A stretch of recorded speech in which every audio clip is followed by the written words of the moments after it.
Well, good evening. Welcome into week 2 of the LearnCoach New Zealand Badminton League. A thrilling week of badminton last week, and we're back to do it all over again tonight and, of course, tomorrow night. Joining me in commentary again is Glenn Cox. Glenn, just first looking back on those first 2 nights, was pretty cool stuff, wasn't it? It was really good for badminton. I mean, you couldn't ask for anything better to go all the distance in both matches, right down to the last games. One went golden game. What a start.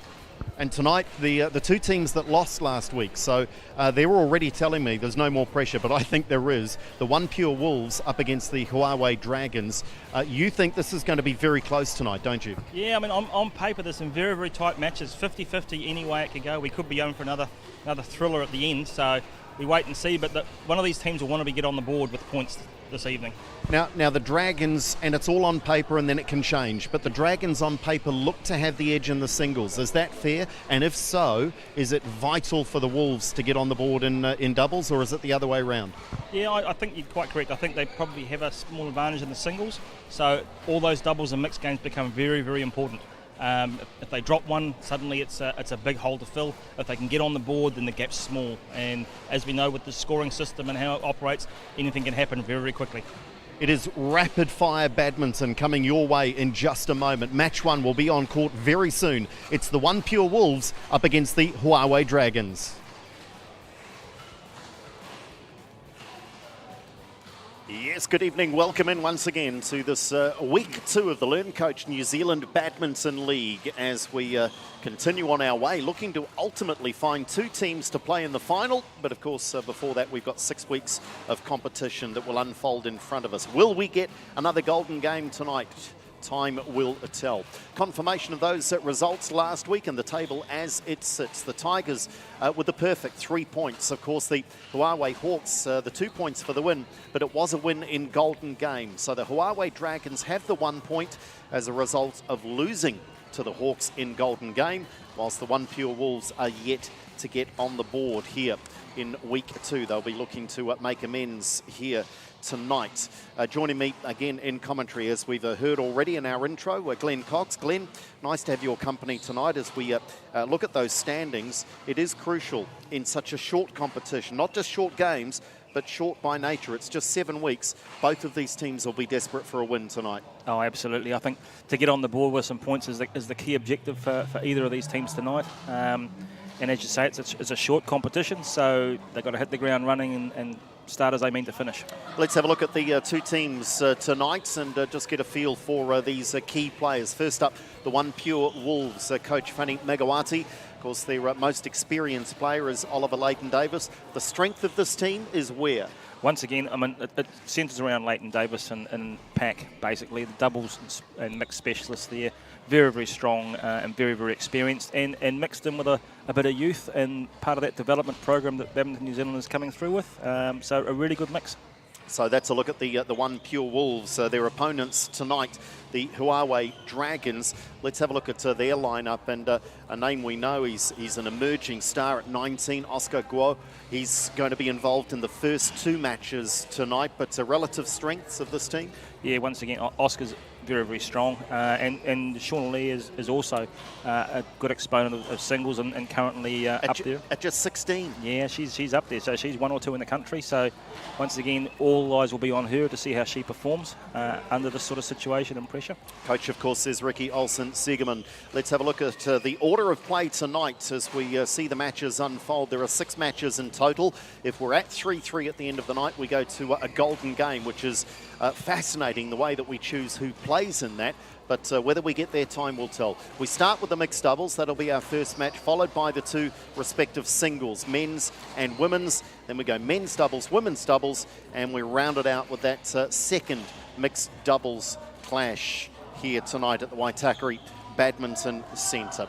Well, we're just about ready to get the match underway, and so much great badminton last week. Why not? Let's get straight into it and welcome our first match onto the court here at the Waitakere Badminton Centre.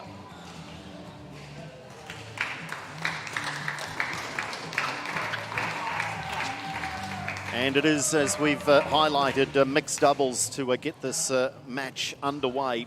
And it's Well, it's all North Harbour, Claire. I mean, you must know these players. You're the boss out there. We got all North Harbour players involved here, so you'll know many, if not all, of these players pretty well.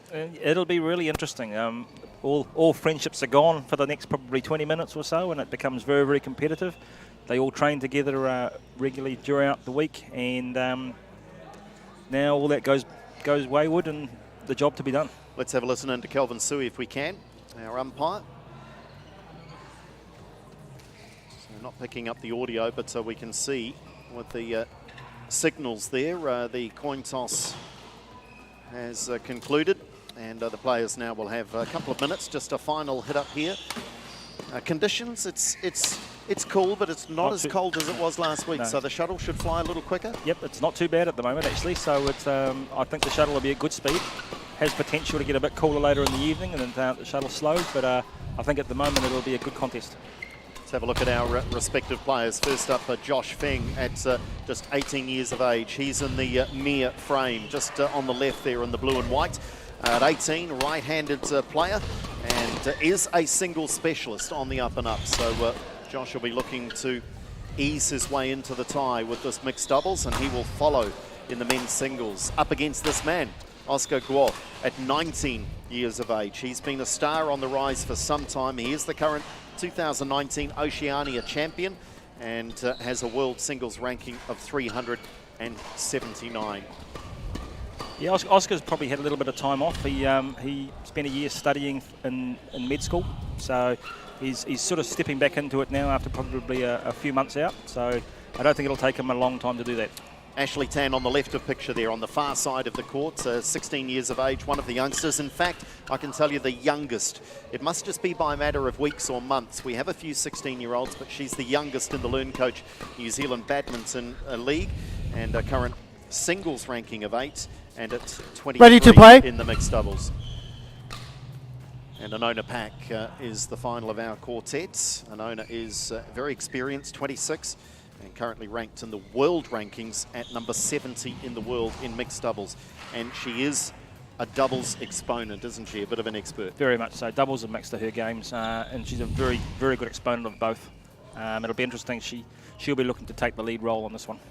Okay, so the OnePure Wolves up against the Huawei Dragons. Remember, both these teams losing their opening matches in the LearnCoach New Zealand Badminton League, so we'll be very keen to pick up, if not all 3 points, then certainly 2 if they are to win in a golden game here tonight. Ladies and gentlemen, on my right, Huawei Dragons, represented by Oscar Guo and Ashley Tang.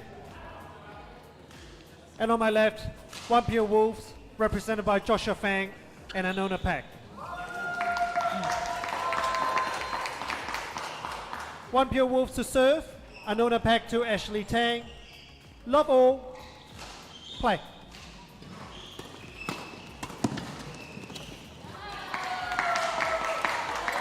Nice work at nets by Ashley to get this match underway. Sorry, by Anona. Oh. 2 love.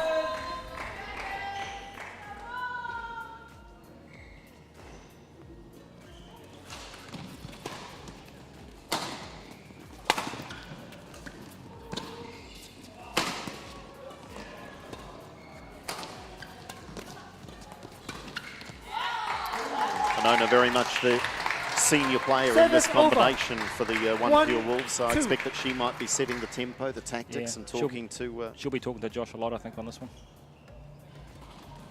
Well, that's good work by Josh, anticipating the serve. Lifted a little high, wasn't it? Service over. Guo. 3-1. There's the acknowledgement from Anona to the 18-year-old. Well done.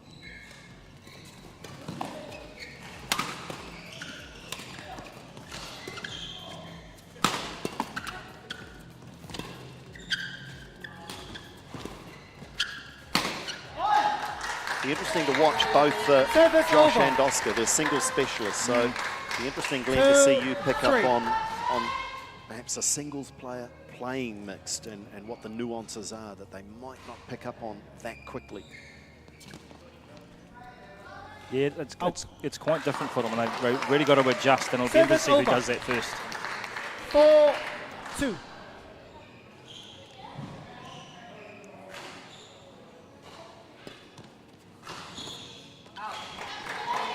Just called long. Service over. 3-4. Scratchy start here from both combinations. And there's more evidence of it. Just not Service over. quite in their rhythm. And Oscar Guo with 5-3. a couple of serves that he's just lifted too high. Yeah, almost single serves.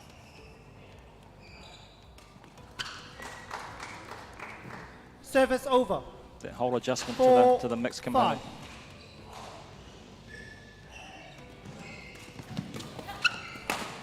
Fault. Service over. 6-4.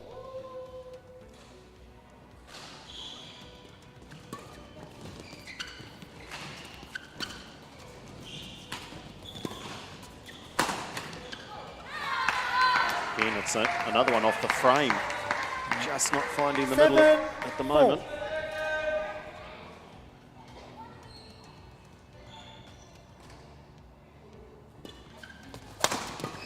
4. Yeah, not quite hitting their straps or in the rhythm yet. 4. The scoring system puts you under pressure very quickly. 3 points from the first game.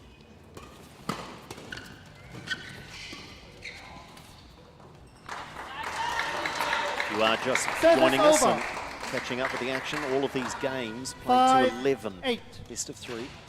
The games to just 11. Pulled out. Service over. 9. Literally scratching his head at that one. As Oscar Guo doesn't agree with the call, but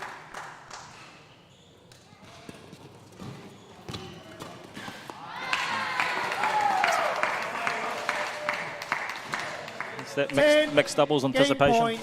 5.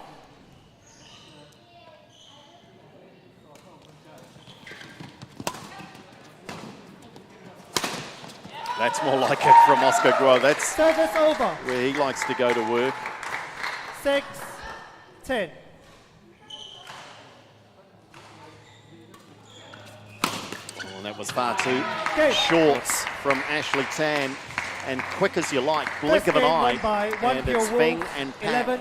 11-6. OnePure Wolves who take that first game 11-6. And both sides, both pairings struggling for rhythm, but in particular, Guo and Tan just didn't get into the game. Yeah, no, I think they really struggled in that one, and the other ones were probably only one step ahead. And fortunately, that size scoring gives you 11 points, and you're on to the next one. Of course, the coaches do have the opportunity in the LearnCoach New Zealand Badminton League to call time out. But, Ricky Olsen-Segerman deciding not to during that first game, so still keeping that up her sleeve, the Huawei Dragons coach. And we have seen already in this competition that coach timeouts can change the tempo, can change momentum. Yeah.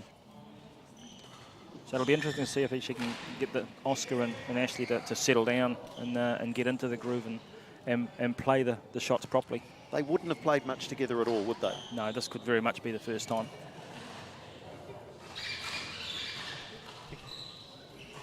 Ashley Tan at just 16 and Oscar at 19 is the senior of these two players, still both teenagers. Let's see if they can fight their way into this Second match. game. Love all. Play.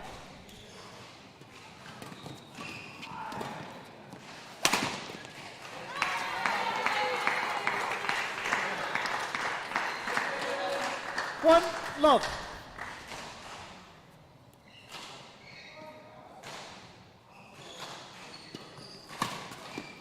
That is a dangerous tactic if you're going to try and Service over. invite Guo to smash. You need to get him right to the back if you're going to do that. It's a better serve too this time from the 19-year-old. 2-1.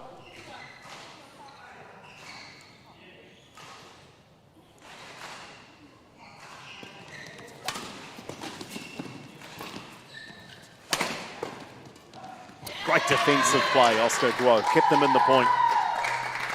3-1. Shuttle, do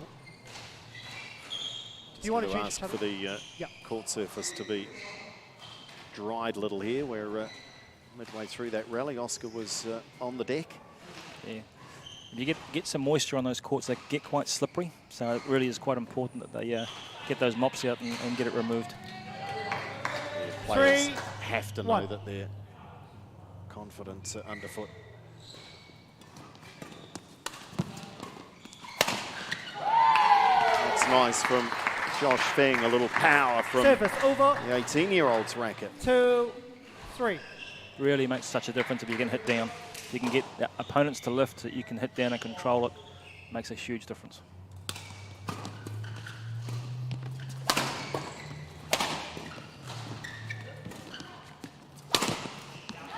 Well, not surprised if this one, the shuttle has changed. I thought that took a beating. Oh. Anona checks it, straightens it, we're okay.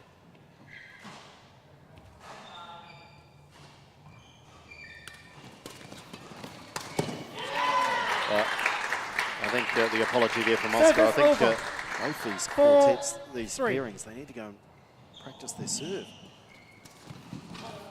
Yeah. They got away with one there. Funny how you can practice and practice, and it gets to the real thing, and it all becomes different.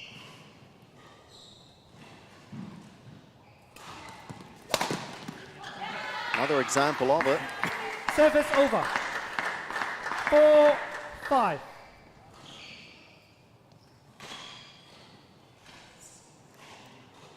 Let's see whether Pack goes short here or tries going long again. Service over. 6-4.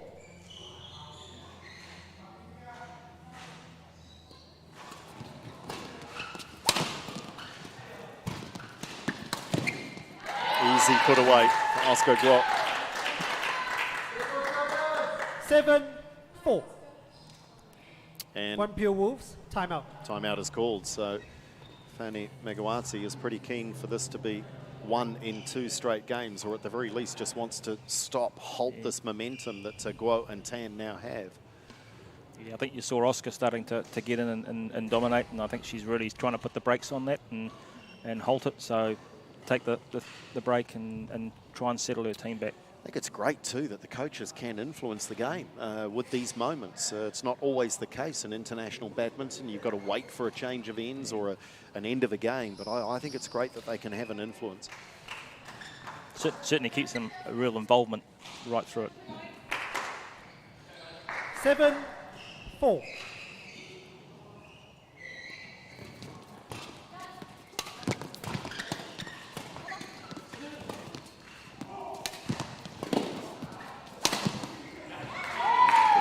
Great shot from Feng, wasn't it? Just to set it up.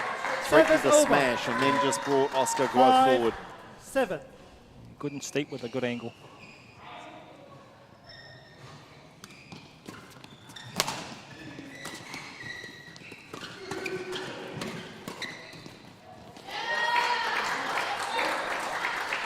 Service over. 8-5.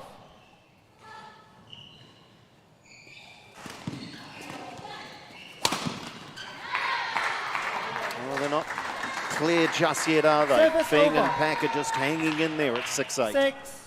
6-8.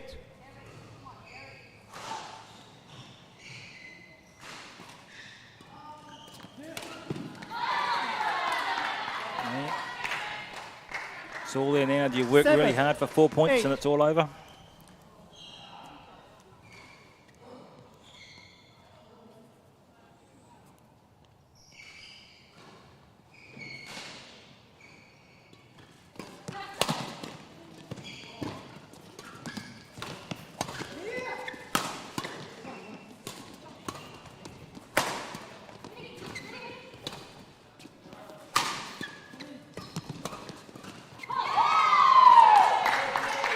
And now the nerves get a little worse, a little tighter, the tension.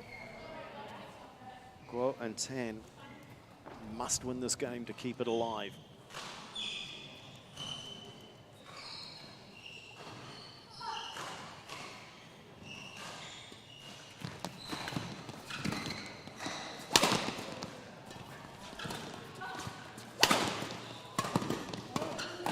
Yeah, just too powerful. Incessant attack from Pak and Feng. 9-8.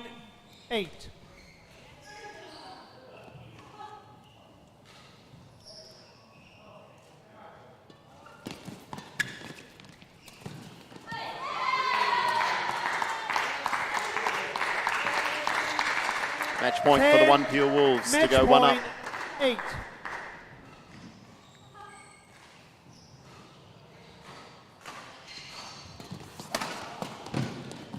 And they do it.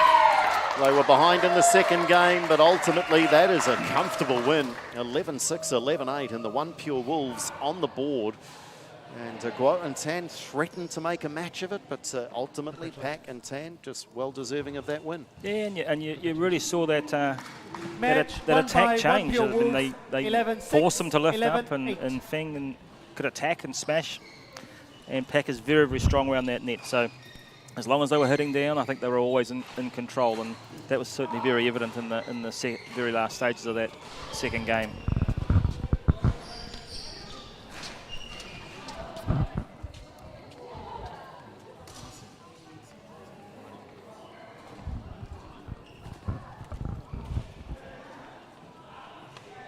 I've got the winners with me now. Well done, guys. Very good performance. What's it like playing with this impressive mixed doubles specialist?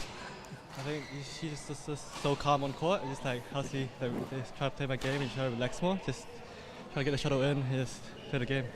I've got to give a shout out to the coach as well, because what a timeout. You guys were behind in the second game. Momentum was with the opponents, but the coach called timeout. It was really well played, wasn't it? Yeah, so we figured that they've changed their strategy. So it was good that Fanny called the timeout, because then it's our turn to try to overturn that and change our strategy. Yeah, so it became, instead of putting soft ones, we started hitting a bit harder. Yeah. Fantastic. Well done, guys. I'm not going to hold you up too long, because you've got another game to play, haven't you, coming up? You feeling good? Is that good to be a winner in 2 games, knowing you've got another match straight away? Yeah, definitely good to get off to a 2-set win. Helps me save some energy for next game as well. Good stuff. Go and enjoy that one. Well done, guys. So the OnePure Wolves are underway with a win. They're on the board, taking out that mixed doubles over the Huawei Dragons. Next up in this LearnCoach New Zealand Badminton League tie, it's the men's singles.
Well, welcome back to the LearnCoach New Zealand Badminton League at the Waitakere Badminton Centre. Week 2 of this innovative, creative, post-COVID competition. And already tonight, it's the OnePure Wolves who are on the board with that win in the mixed doubles. Let's have a look at the order of play for the night.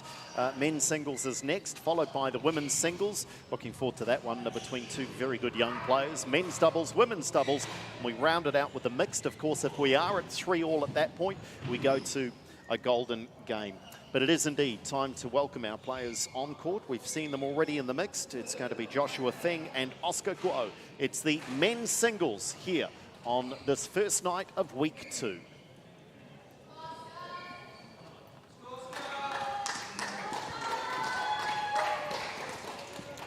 Glenn Cox again alongside in commentary. Now, these two, I think in particular, Oscar, but both, they were singles players dying to bust out of a mixed doubles game. Now they get the chance, so this should be fun. Yeah, I think you're exactly right. They're now in their element of what they know and what they play. They've probably played each other a number of times, but it all counts for nothing now. And new scoring, and Feng will be having a real crack at Guo on this one, so it'll be a very interesting contest. Justin Zaw is our umpire. Simon Lin is the service judge. As the players now get ready, the good aspect of this format is they are warmed up. So physically they're warm.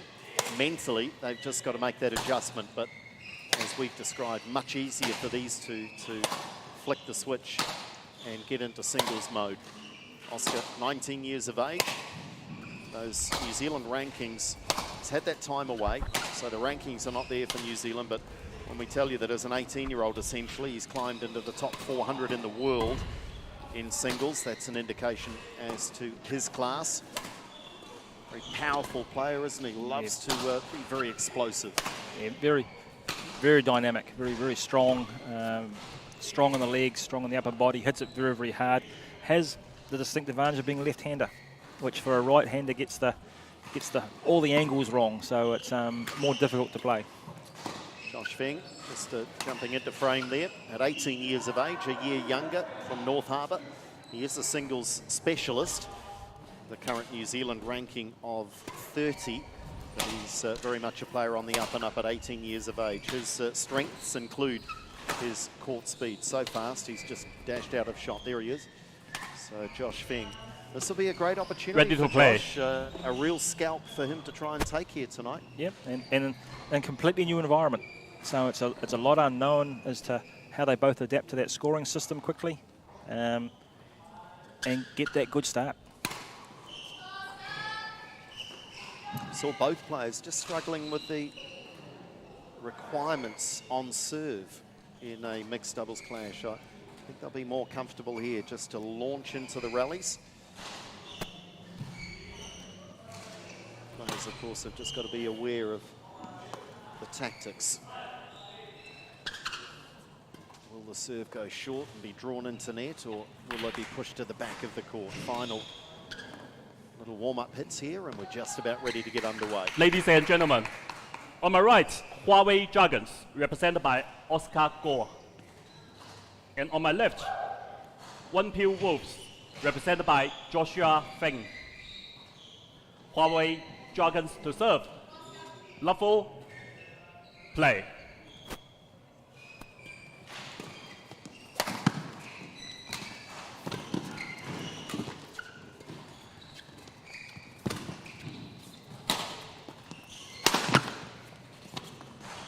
Very nice.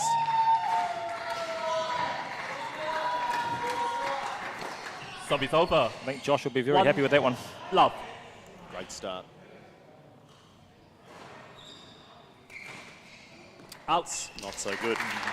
Giving the point straight back. Service over. 1-all.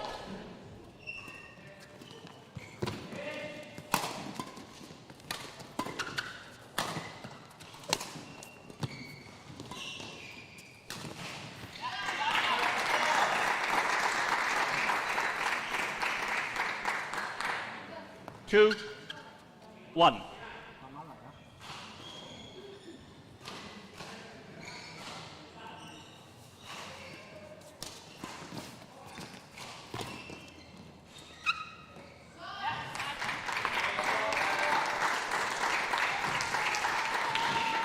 3, 1.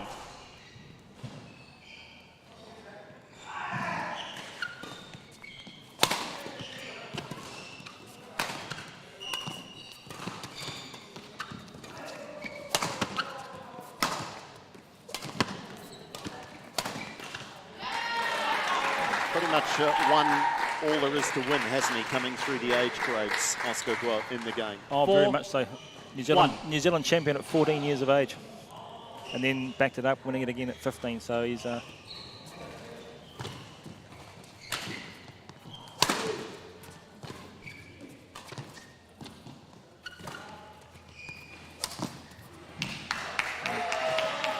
dynamic player.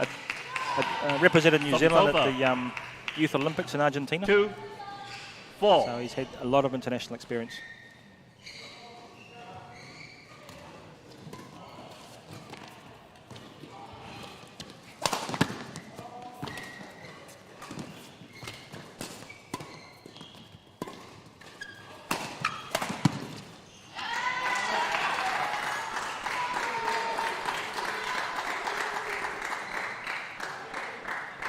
Service over. 5, 2.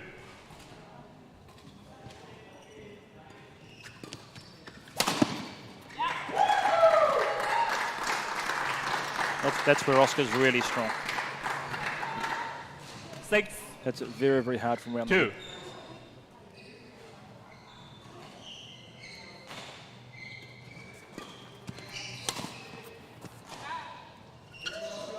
He's missing with the Service touch over. shot.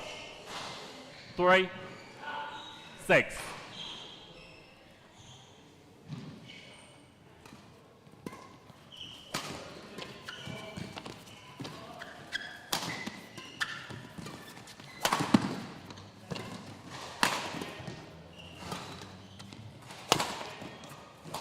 Oh, thing was drawn to the net there, and a bit of deception, and then the last second power from Guo.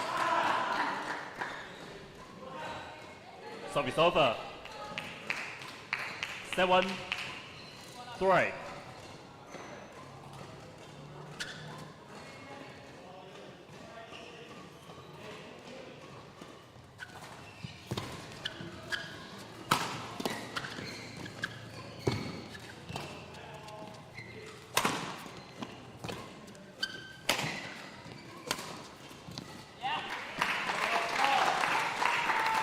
I think you were saying, Glenn, he took time out, Oscar, for his studies. Med studies, did you say? Correct. Yeah, he's done his first year of studying to be a doctor, so he didn't have much time for badminton in that period.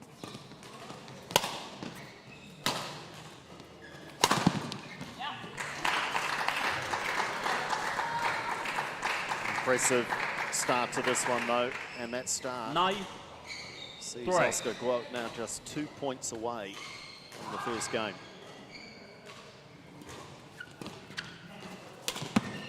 Lovely shots. Got to be one of the hardest in the book, Again, playing 1. that inside-out Great. drop shot. There wasn't a lot of margin for error on that one.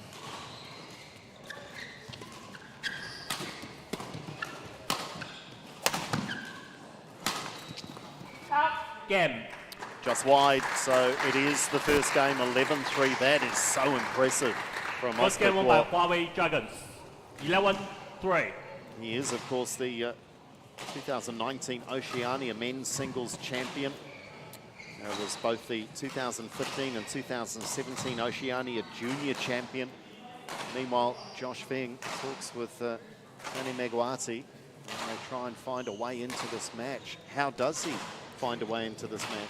Guo's got into his work really, really quickly, and Feng's really got to do something to change it. Guo's really controlling it from the back, and as you can see, hits very, very hard. So Feng's got to take that away from him somehow and gain some control himself. So he'll be looking to, I think, hit down and get that sort of advantage.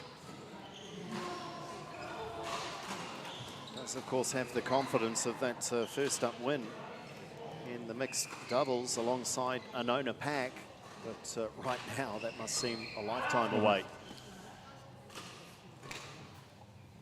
6 matches in the tie. If the two teams are level at 3 apiece, they go to a golden game. We saw that last week in the second match. And quite exciting.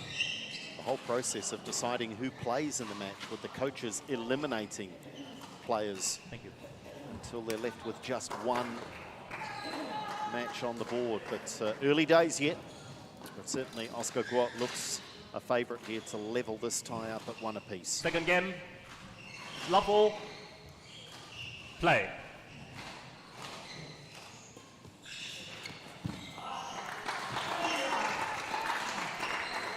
One, love.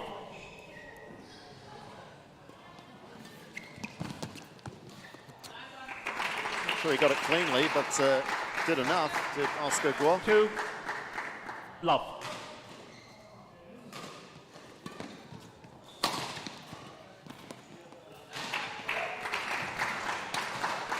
Nothing going right here for Feng. 3, love.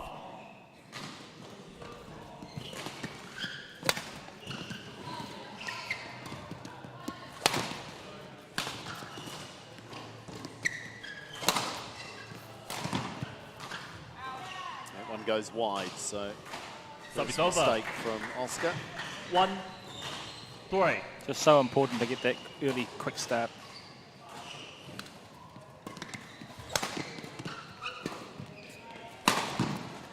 It's just awesome power. Service over. 4, 1.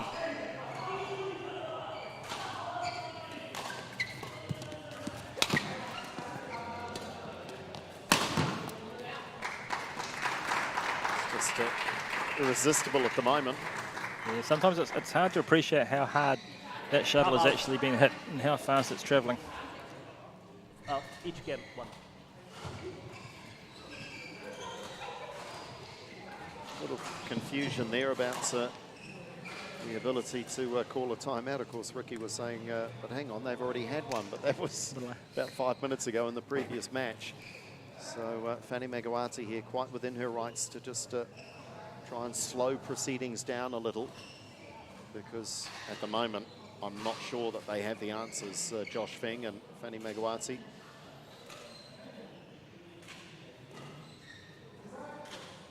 Of course, it's your responsibility also, 20 Glenn, to seconds. select the Crystal Ashley 20 Designs seconds. MVP. And 5, this tie certainly looks like being 1-1 after the first 2 matches, which won't make your job any easier. No, well, we said before, we look on paper and there's a lot of these matches can go anywhere, so it'll be a very interesting night.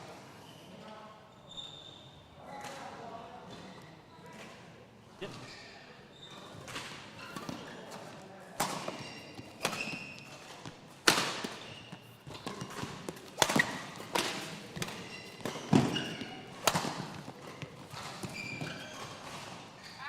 It's gone wide. That's quite demoralising, isn't it? Because not only is Guo showing all of his attacking ability, but defensively looking 6, very sound as well. 1.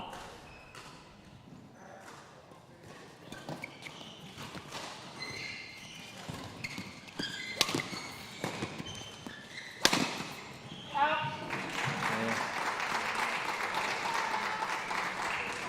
7, 1.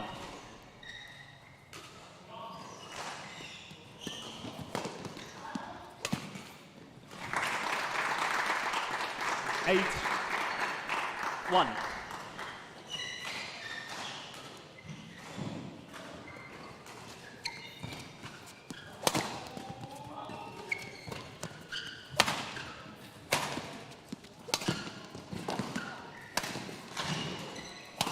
Well, he hit the winner eventually, but he's having to hit an extra shuttle every time. Service over. 2, 8. Needs to go on a run here, does Feng. Desperately needs 2 or 3 quick points.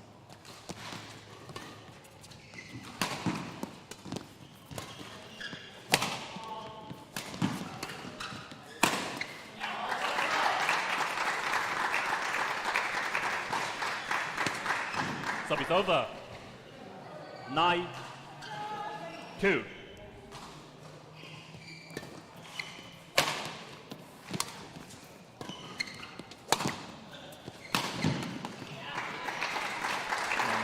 Most impressive. It really has been a most impressive display 10. from Oscar Guo. Match point 2.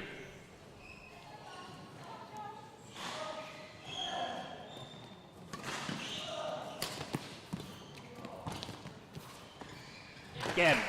Well, that is as comprehensive as it gets. It levels the tie up at 1 apiece. It's Josh Feng, no answers there to the power and the all-court display from Oscar Guo. That is quite brilliant badminton. Match won by Huawei Dragons. 11. Guo was pretty much in control for the whole 11-2. match. He's so strong from the back. He gets such good angles, and really, Josh had to keep him honest, and he just made mistakes and made it reasonably comfortable for Guo. And you see how when he does create that opening, how hard he hits it, and he works the player around the court. And when that opening comes, he gives it a good clout. Oscar, well done. That was in double quick time. In the mixed doubles, I talked about you were desperate to get a game of singles, and you love that singles environment, don't you? Yeah, I've been playing singles all my life, so it's good to finally get a win. Tell me about your life balance over the last 12 months or so. You're studying. Tell us about the studies and badminton and how you've been balancing all of that. So last year I took a bit of a break from badminton because I was doing pre-med to get into medicine. So, but now I think it's good now. I found the balance between uni and badminton, so I'm enjoying my life. Keeps you pretty busy. How was lockdown? Were you studying more or training more? A bit of both, I think. Just obviously we couldn't play badminton, but just doing a bit of off-court stuff to make up for it. Good stuff. You've got your team on the board. Now you can relax a little bit, but of course you never know. It could be a golden game later in the evening, but you must be pleased you've got the team on the board and in the tie. Yeah, it's just I'm glad I did my job. Well done, mate. Congratulations. Oscar Guo has got his team on the board. The Huawei Dragons were level at 1 apiece. Next up, it's the women's singles.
Well, welcome back to the LearnCoach New Zealand Badminton League. This clash tonight between the OnePure Wolves and the Huawei Dragons as they look to get their first wins on the board in this competition. Just week 2 though, so plenty of time yet to come. Of course, the top 2 teams at the end of our round robin will play off in the final. The mixed doubles going the way of the OnePure Wolves, followed up by a win, a most impressive win for Oscar Guo in the men's singles. So this match is evenly poised at 1 apiece. We have the men's doubles, women's doubles and mixed doubles to come. But up next, as we welcome our players on court, it is the women's singles. Next up here at the Waitakere Badminton Centre.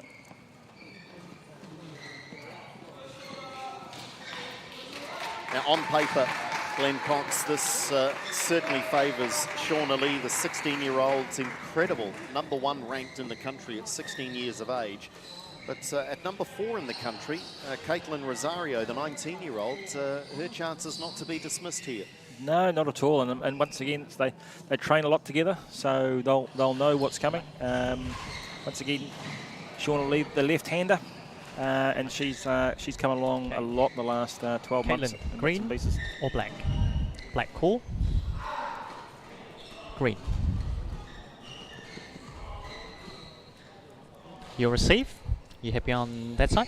Right.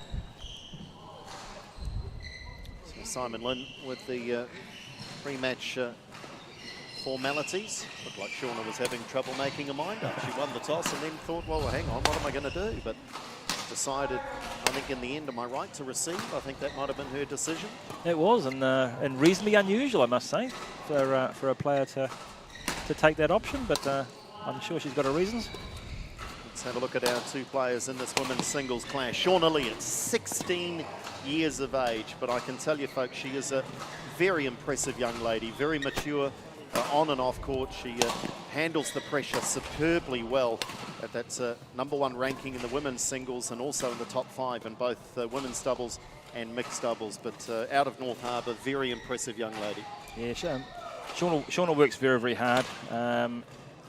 And really is starting to come into her own with it, with her confidence and backing herself now. She's getting a lot stronger. And under Fanny's tutelage, she trains really, really well. Caitlin Rosario, her opponent tonight at 19, right-hander.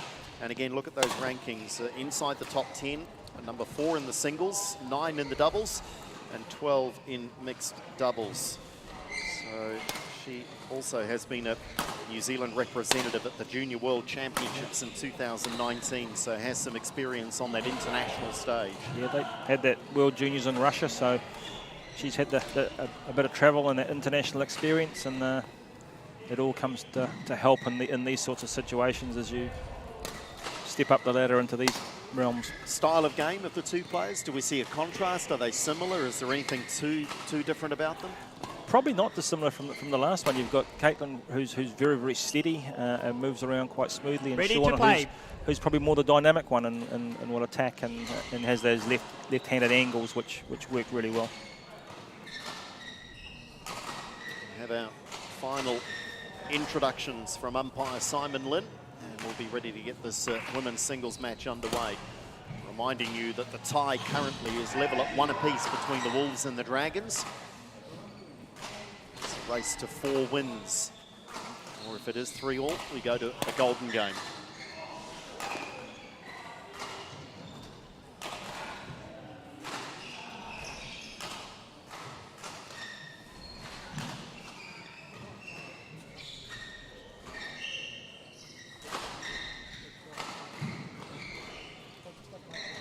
Ladies and gentlemen, on my right, Huawei Dragons, represented by Shauna Lee. On my left, OnePure Wolves, represented by Caitlin Rosario. OnePure Wolves to serve. Love all. Play.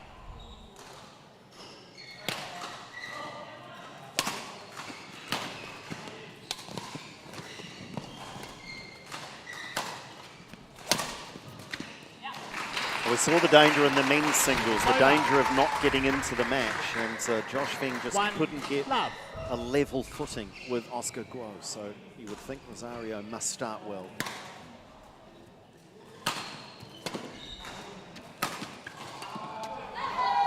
Service over. 1-all.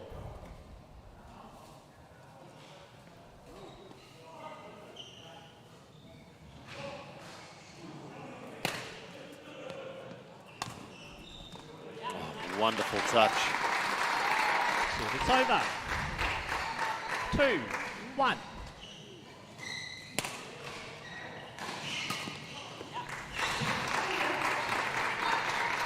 3-1.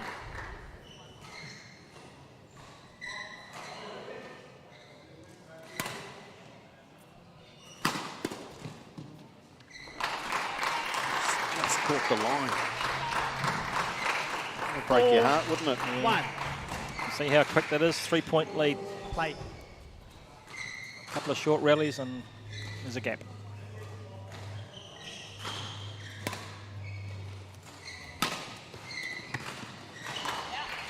We talked about the power, but we're seeing wonderful touch here from Lee as well.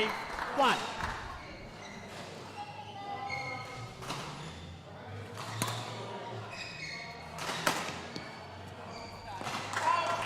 And that's forcing Rosario into mistakes. 6-1.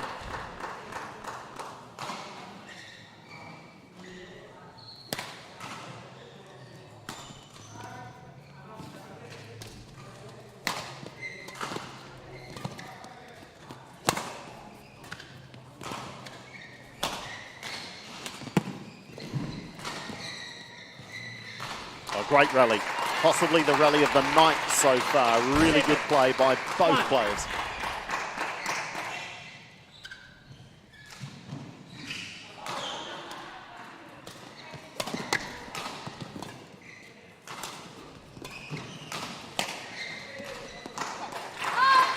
Oh, this is very similar to the men's singles. 8-1. Yeah, it's about getting that start and getting the confidence up.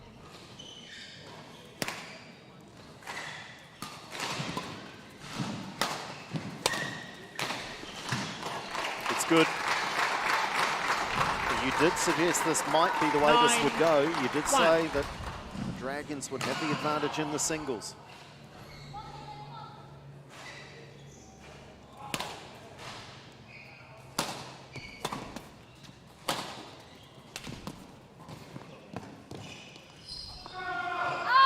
Finally, she's human. Over. Makes a mistake. 2-9. Rosario's working pretty hard for anything she's going to get, I think.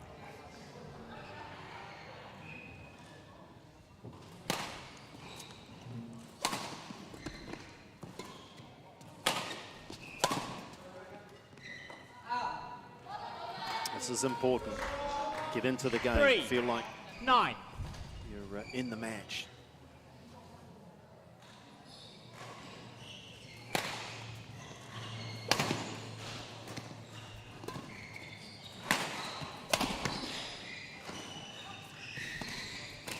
Yeah, well played, Caitlin Rosario, doing just that. 4-9.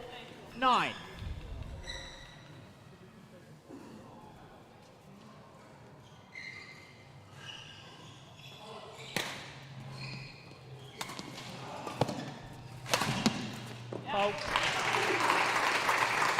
Service over. 10. Game point 4.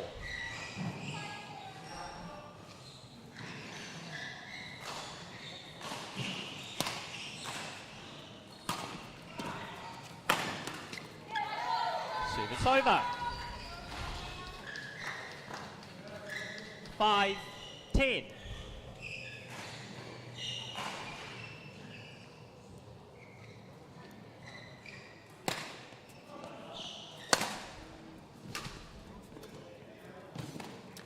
Game. Just too good. First game won by Huawei Dragons, 11-5. And Shauna Lee showing all of her skill set there. There was the power, but what impressed me most was that touch early in the game. Certainly appears to be well attuned to the conditions, but just the all-court game, just too much for Rosario. Yeah, and as we've mentioned many times, you know, from the start she hit it running. She was ready to go and came out at 100%. and probably caught Rosario a little bit on the hop, got that little bit of a lead, and the confidence in one player goes up and the confidence in another player starts to be limited. So all of a sudden there was that really big gap, and I think Rosario came back in that second half of that first set a little bit, so it'll be interesting to see if she can carry that momentum through into the second game. She'll need to. Getting instruction there from Fanny Megawati. This one will be followed by the men's doubles with Leighton Davis and Wong lining up for the OnePure Wolves up against Adam Jeffrey and Dylan Sojasa. And that, I would suggest, that is a match that could swing this one either way, because that's very much one of those 50-50 prospects, isn't it, going into this one, and that could be the match on which this tie balances. Yeah, it could well be. I mean, once again, like a lot of other matches, you've got an experienced player at both ends of the court, and you've got one of the younger guys coming through in the development program on the end of each court. You know, can Leighton Davis really lift and take the dominant role? But Dylan Sojasa is no slug either at doubles. Second game, level, play.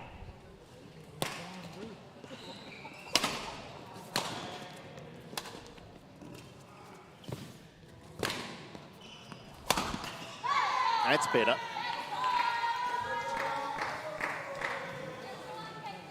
Service over. Incredible what 2 or 3 quick points would do here for Rosario.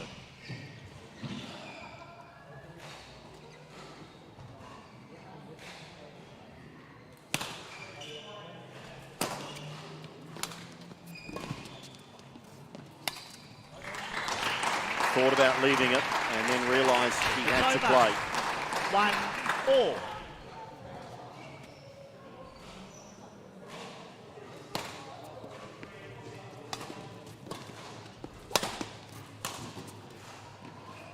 That's nice. It's over. 2-1.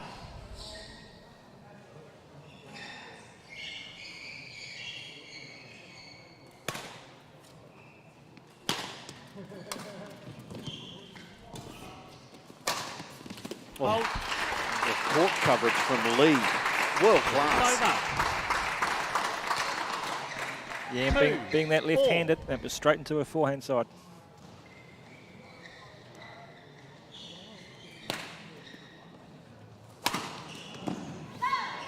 Service over.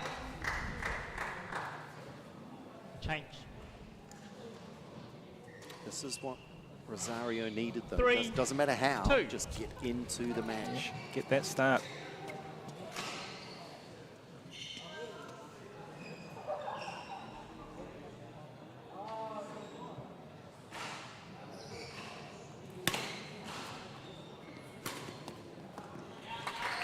You cannot do anything about that. 3. That's just too 4.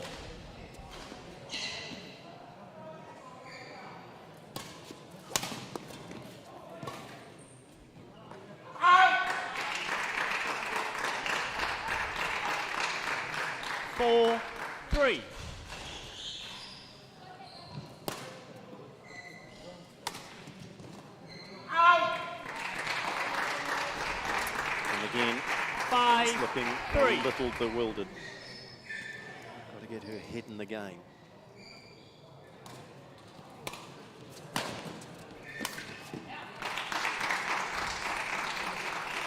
Six, 3.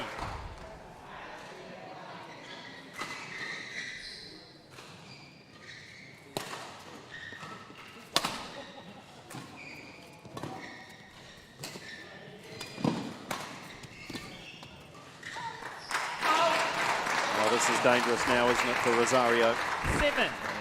7-3. So let Lee back into that game and up goes the confidence.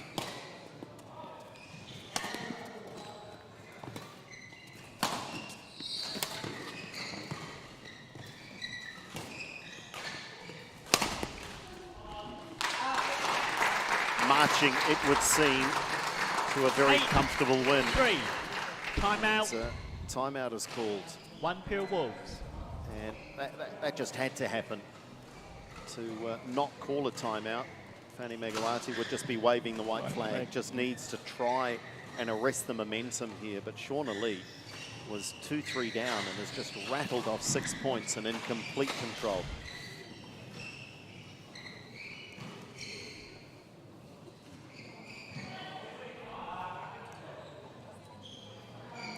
So much upside, so much potential with Shauna Lee. Must be a real buzz in the badminton community at just 16 years of age. Yep, and she's one of quite a few players of that age coming through, both males and females coming through in that 16 to 20-year-old.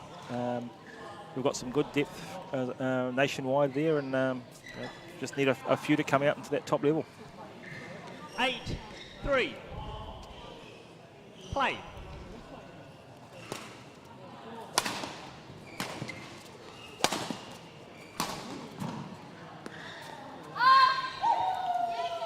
Service over. 4-8.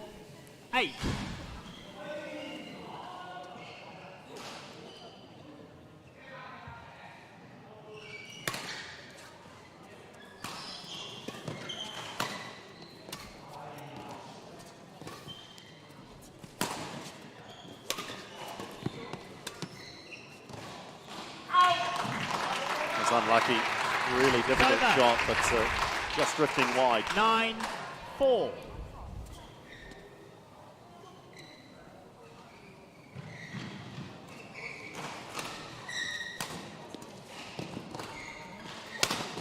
Fault. Service over. 5-9. Needs to get on a roll.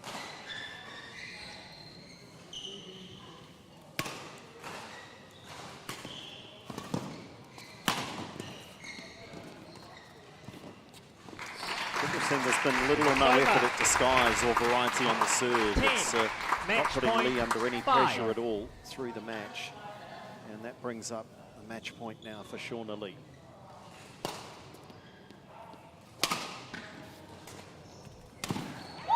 Not just yet. Service over. 6-10.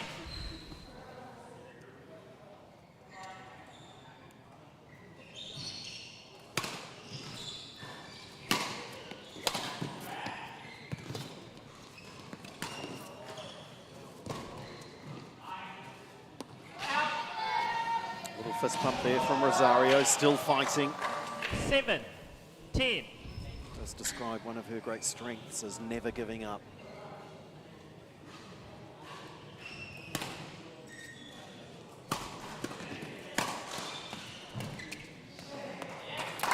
But she has no choice because she's come up against a very polished opponent tonight. Shauna Lee, comfortable winner, 11-5, 11-7. And that sees the match won by Huawei Dragons take the lead in this tie. 11-7. 2 matches to 1. And if Oscar Guo was impressive, so too was Shauna Lee. Yeah, I think Shauna really got into her work very early, and Caitlin Rosario was really unable to apply too much pressure on her, and that enabled Shauna to play her own game and really dictate what she needed to do. And it was a reasonably comfortable victory in the end for her, as there was no real pressure for her to be put under. So it was a good win and a comfortable win. Well, thanks, Glenn. Wow, that was pretty impressive. You must be pleased with the way you just played. Yeah, I was quite nervous at the start of the match, but I think I slowly got my rhythm into it and my legs working, so yeah, that worked well. We've talked about needing a really good start in these games. They're so short. What was the key for you to get that good start? It looked like you got your drop shots, the soft touches, you got them going early on. Yeah, I mean, I guess I've been training hard until this tournament, of course, like, it's quite important to me, so yeah, and a good warm-up obviously before the game. This probably did it for me. You enjoying it so far, that you're partway through the second match, second week, enjoying it? Yeah, it's lovely, like, the atmosphere here is so good, like, everyone's cheering, you know, it's great.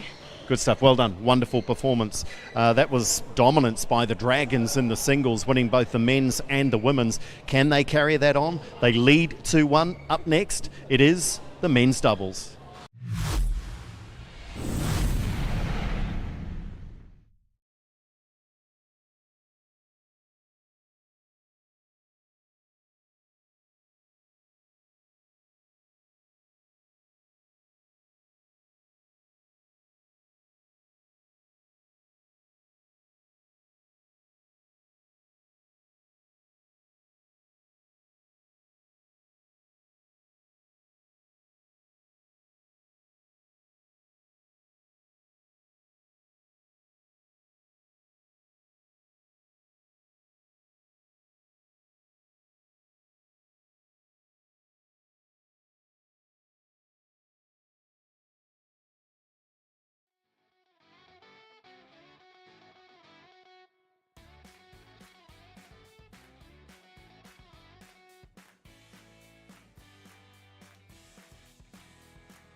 Welcome to the LearnCoach New Zealand Badminton League here at the Waitakere Badminton Centre. Tonight's match featuring the OnePure Wolves and the Huawei Dragons. And the Dragons have taken control of this one, courtesy of a couple of very impressive wins in the respective singles matches. But still all to play for. There is the state of the tie, with the Dragons 2-1 up over the Wolves.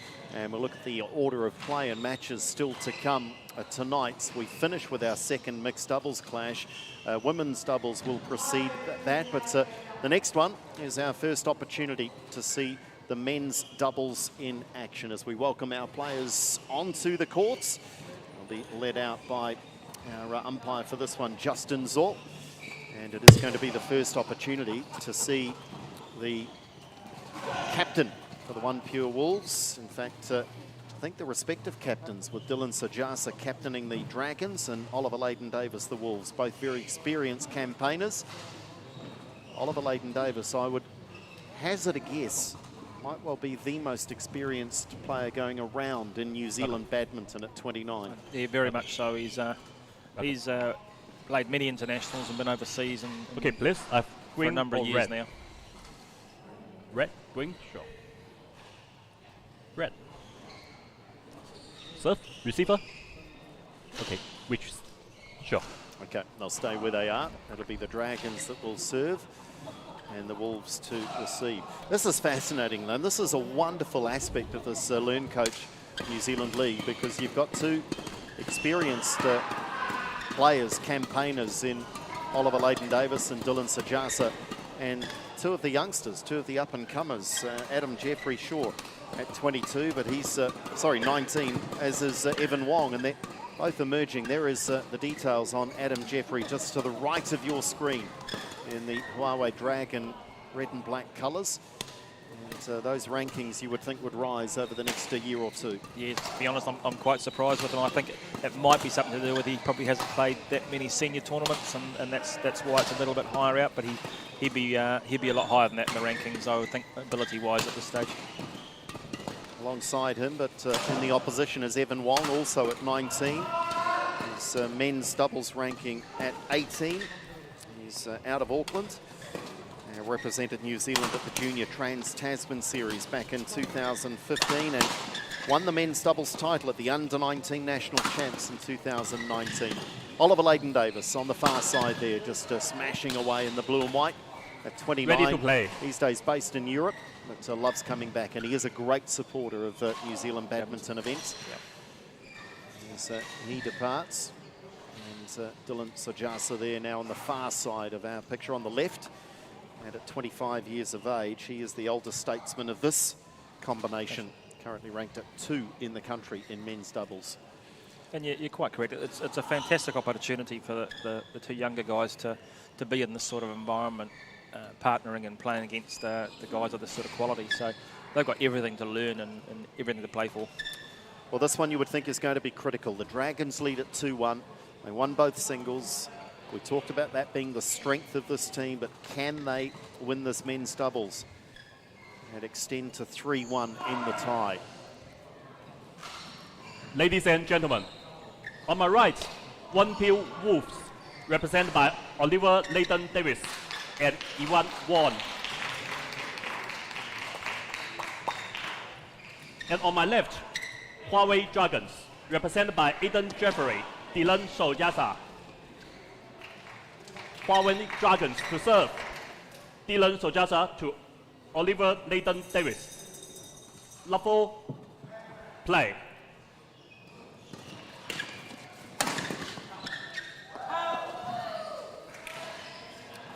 Service over. Just quietly, having spoken to Leighton-Davis prior to this match, I think he is fiercely determined here to get his team on the board.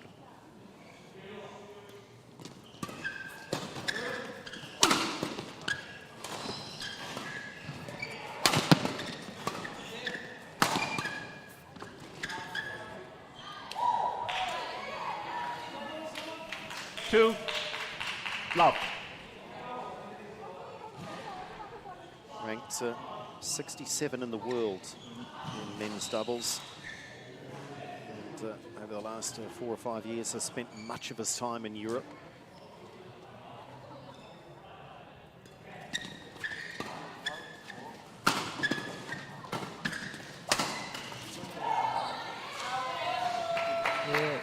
They was based in Denmark for a number of years now, and he's part of that, trying to qualify for the Olympics in Tokyo, and obviously with the lockdown, that's all come to a bit of a halt at the moment.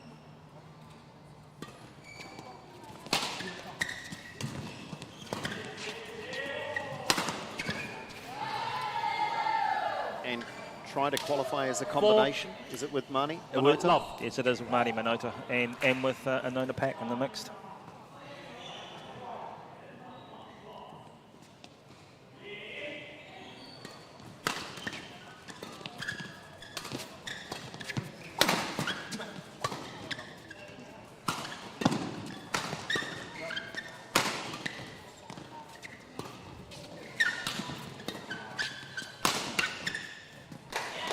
Well, that brings to a halt a really impressive start by the Wolves, but the Dragons are on the board.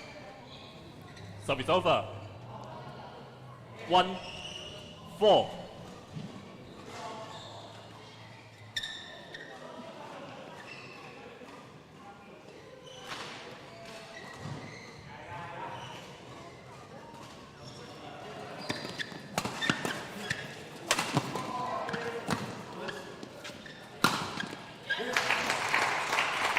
That'll give Jeffrey a bit of, he's just trying to shake the nerves out of the legs here, look.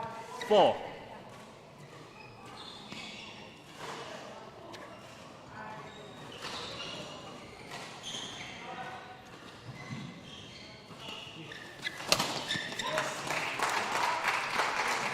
This is a good response from the Dragons. 3, 4. And just like that, they're back in it.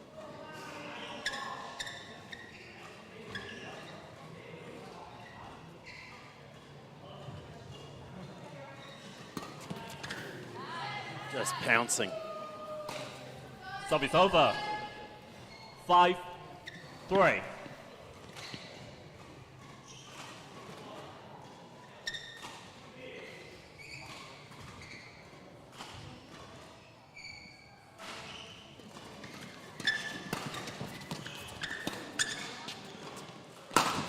Well, the reactions from Leighton Davis early in that rally.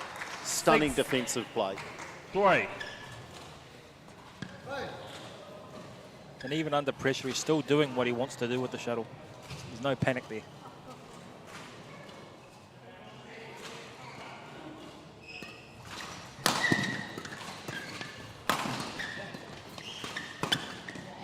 That's good from Sajasa. Service over. 4, 6.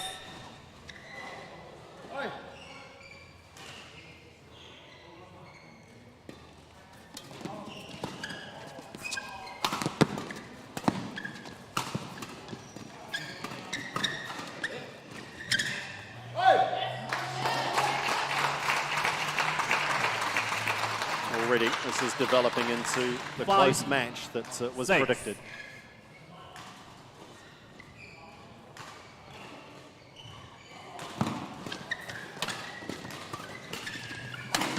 Oh, he knows that was a missed opportunity, Leighton Davis. Got the lift in the shuttle that he wanted, 6. but couldn't put away the winner. Oh.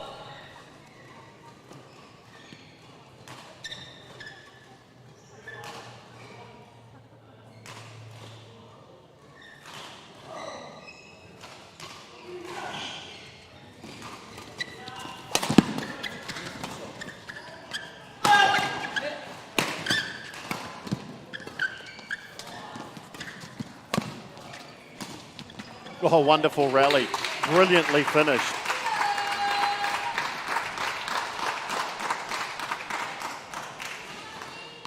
Seven, 6. Remember, they were 4 love down, Jeffrey and Sajasa.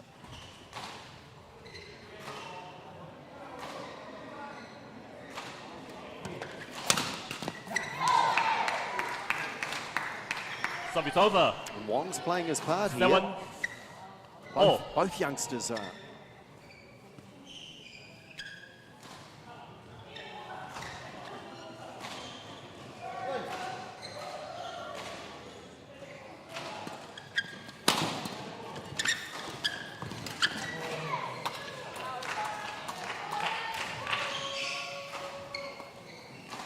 Eight, 7. OnePure Wolf, time out. Okay, this is interesting. Very interesting. At 8-7, having just retaken the lead, Fanny Magawati has seen reason to call timeout here. I'm not sure what she's seen, but certainly when they've put on a couple of points, it's quite surprising to see that she'd stopped that, unless as you say, she's noticed something. Wanting to perhaps communicate something very specific. That's fascinating. We've typically seen the coaches call timeout when their charges are behind and need a change in momentum. 20 seconds. 20 seconds. And you've only got 1 per match, so that's it. That's her one done. 8, 7. Play.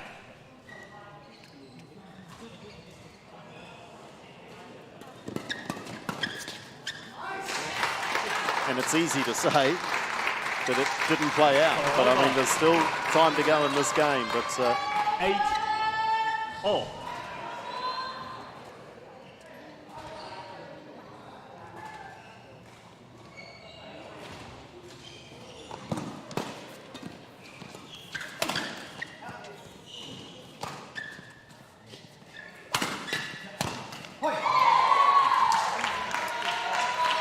combinations starting to settle. We're seeing Service some over. really good rallies. 9-8.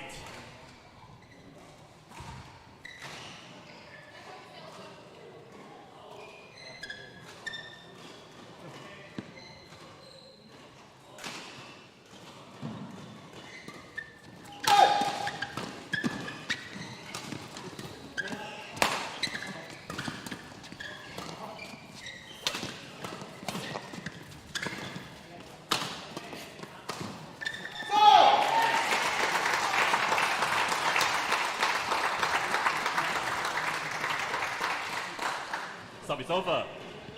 9-all. Pink shuttle. Sajasa now knowing that the winning of this first game is on his racket. 2 good serves away. Start the rally well. There's one of them. It's off the mistake from Wong.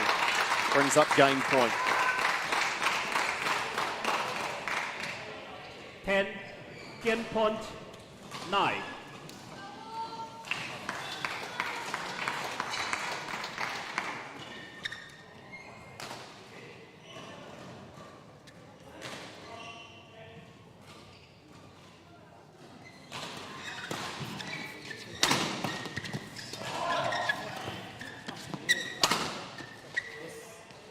Out. Yeah, it's just called out. Dylan Sajasa willed it to be called out. But this is a game of small margins. 11-9. Jeffrey and Sajasa, that is really impressive because they trailed love 4 at the start of that game, but have turned that around in remarkable fashion. At one point, Wong and Leighton Davis led, and then the timeout, and they just appeared to stall, lost momentum from that point. It certainly swung from side to side throughout that game. Like 4 changes of the lead, and as you say, they had the momentum going forward, and then the breaks are going on, and I think they got 1 more point, and that was it. The singles matches, both of them were one-sided, has to be said, in favour of the Dragons. This one, you've got to say, is in the balance. Jeffrey and Sajasa will play from in front, but clearly this is a match that could still go either way.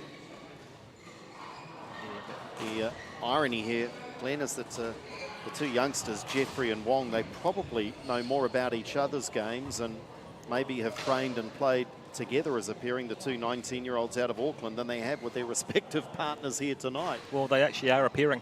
Oh, there we go. That's who won your under-19 nationals doubles title. Oh, that's why I've got you alongside. Yeah, and now they're playing against each other, so it's a great event. That's fantastic.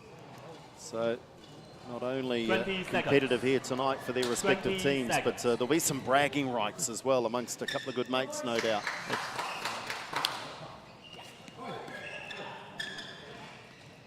Second game. Love play.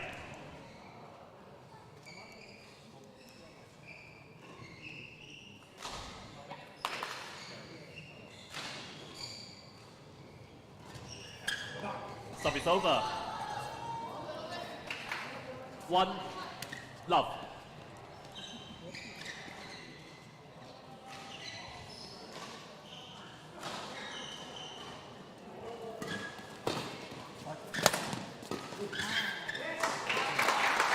Wong might have been caught by surprise there. That Service over. 1 shuttle made its way through to him.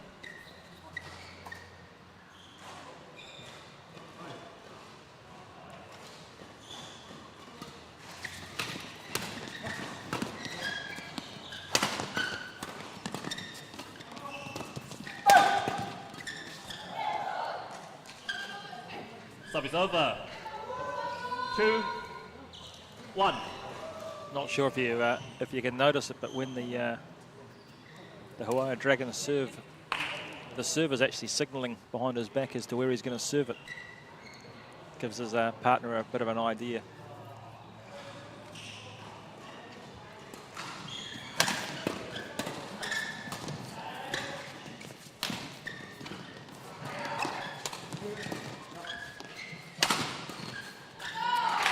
by contrast, Wong and Leighton Davis, that tends to be a verbal communication, doesn't it? It's over. 2. Let's see here from Dylan. All. Hand up the back. Here it is.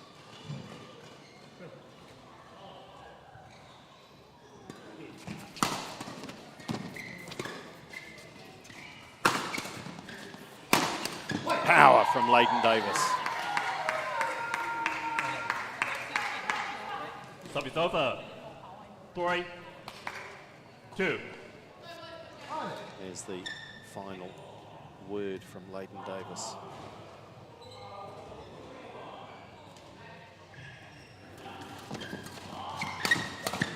Oh, great reactions, Jeffrey. This is good quality stuff. Service over. 3, all.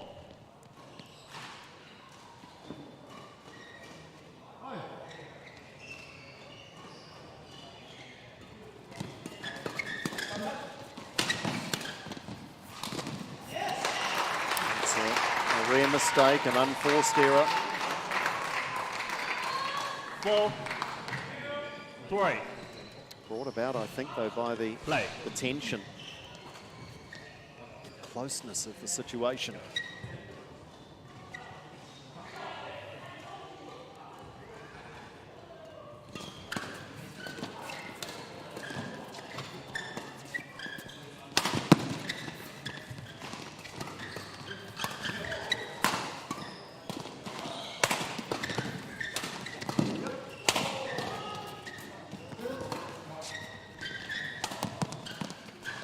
Oh, how did Leighton Davis reach out?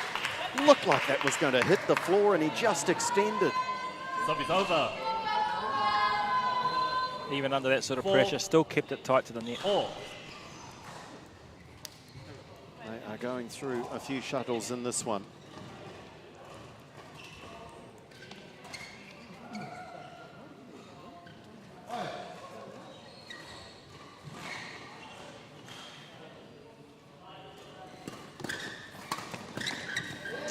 Well, he's mixing unforced errors with brilliant play, though, at the moment. When you're only playing to 11, you must eliminate 5, those unforced errors. 4. Signal again.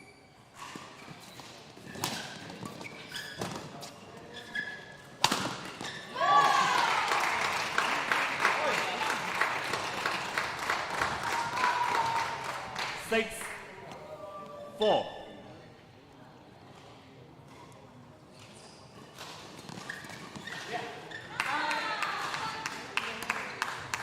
Service over.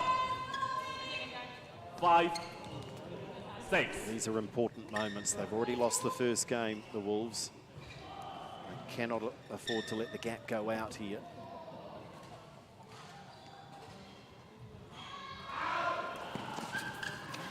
And it's put wide. Service over.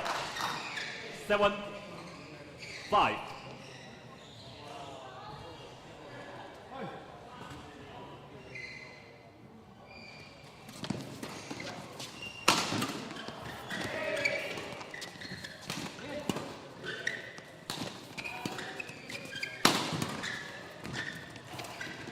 Good patience, well played Wong.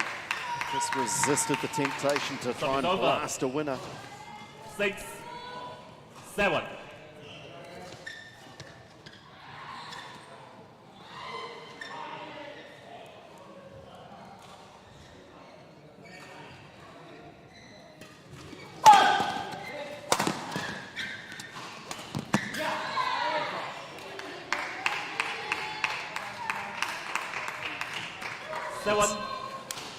Oh. High risk game when you lift the shuttle on the serve here. Could be that little bit of nervousness about the short one.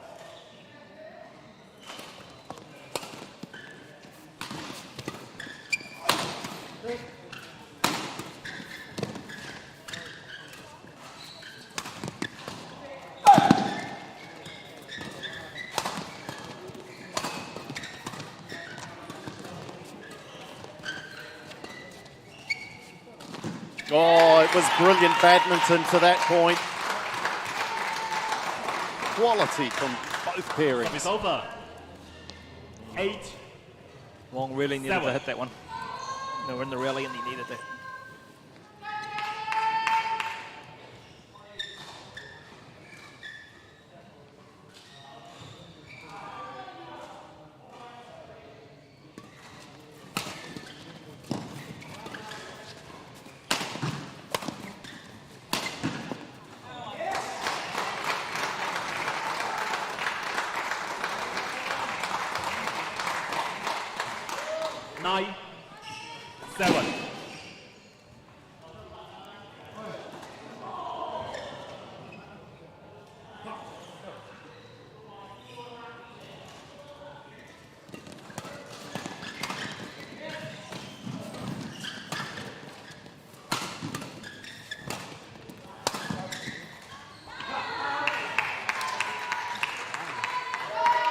This is tense stuff, it really is. Over.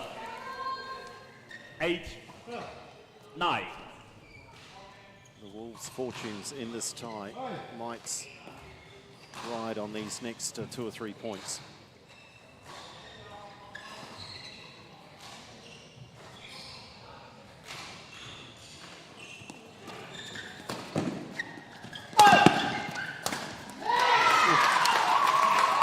Match point.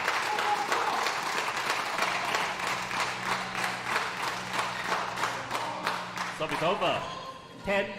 Match point. 8.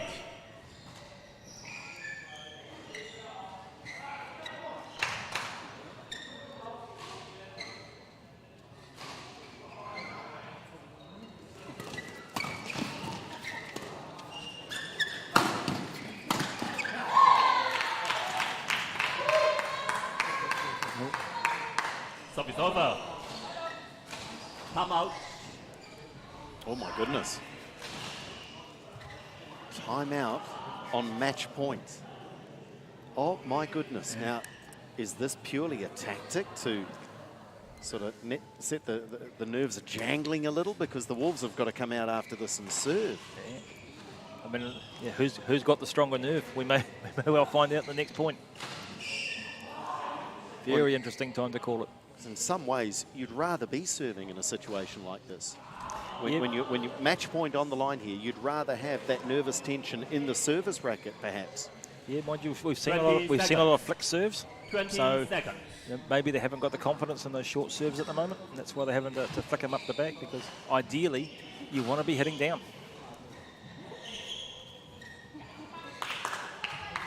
Now, this is a wonderful aspect of this LearnCoach New Zealand Badminton League. These situations, putting 10. young players, the likes of Evan Wong and Adam Jeffrey, into these moments.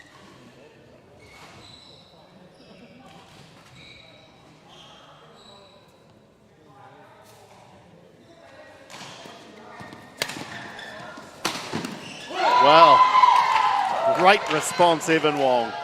I think you could have put your house on that was going to be a flick serve. Oh. Extend now. Must win by 2. Oh. Leighton Davis. Service over.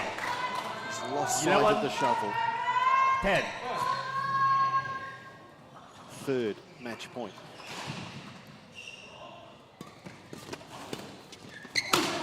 Oh, Leighton Davis. Clutch. Service over. 11. All.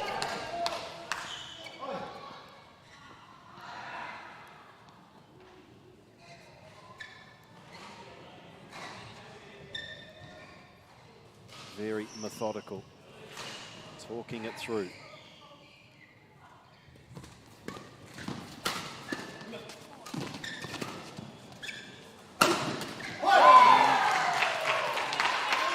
They played that really well. They wanted to get Evan into the front. They wanted to get Ollie out the back. 12. 11.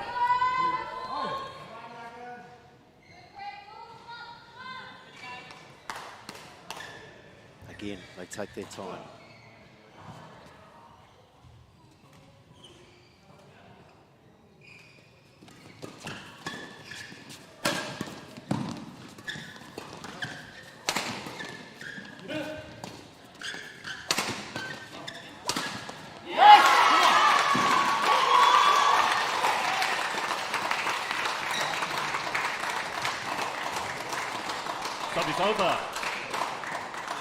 12. Oh. Pressure now on Adam Jeffrey. Leighton Davis. Watch him attack this if the serve is lifted at all near the net.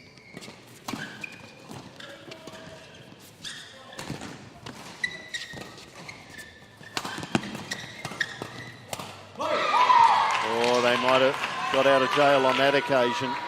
And Jeffrey is frustrated. 13-12.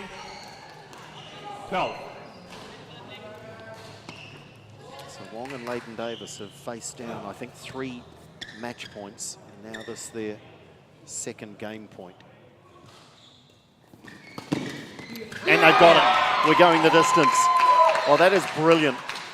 Wonderful badminton from both pairings, but nerves of steel, you have to say, from Wong and Leighton Davis. Well, could have gone either way, and now we're into 3, so they came through in the end. But certainly great serve from Wong there under pressure. I was picking, he was hitting that up in the air, but he held his nerve and got it nice and tight, and into the third we go.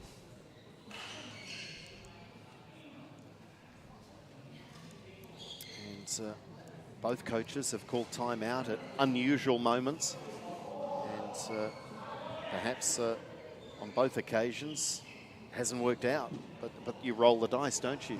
You try and have an influence, you roll the dice. And there's no more time out, so this is the only chance they get to talk to them now, between now and the end of the match. Of course, we will announce at the end of the tie the Crystal Ashley designs MVP, so Glenn Cox will choose our MVP on the night tonight. Of course, that often depends on who might ultimately win the tie. We have seen dominant performances from players in these matches so far. Nani Minota comes to mind with his display last week for his side, but this match tonight, I think they're testing you, Glenn, because I'm not sure. I think you might have 2 or 3 candidates at least at the moment. There's certainly no clear picture at the moment. Okay, so we start from scratch, 0-0. Remember, it is just to 11 in this fast-paced format in the LearnCoach New Zealand Badminton League.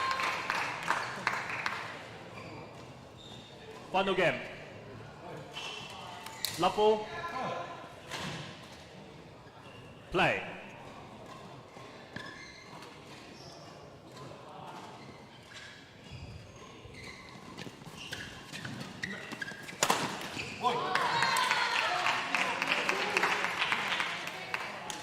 One love.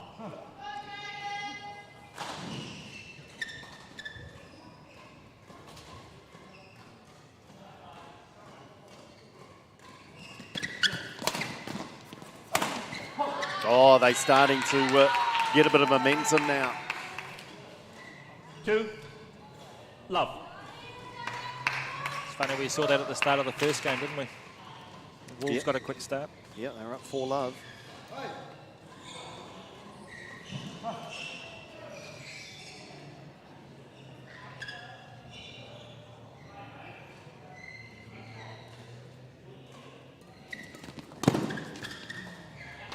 It's gone wide. Stop is over. 1-2.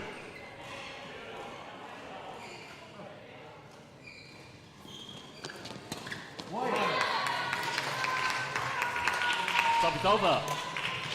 3-1.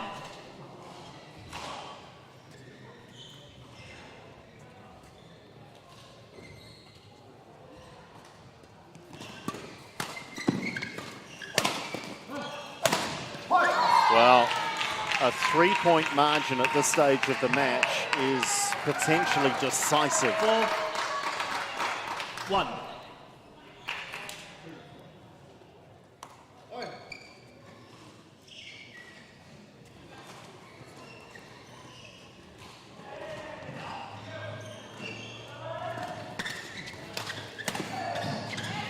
Oh, first time really we've seen confusion with both players looking at each other.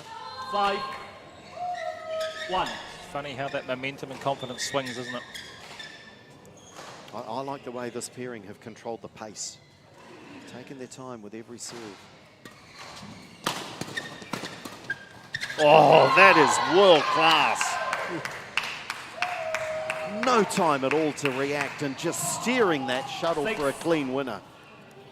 1.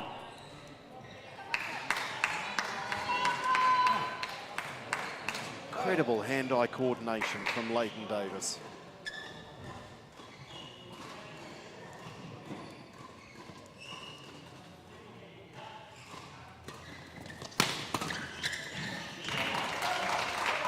Okay, what's the response now from Jeffrey and Sajasa? 2, 6. They just look a little deflated.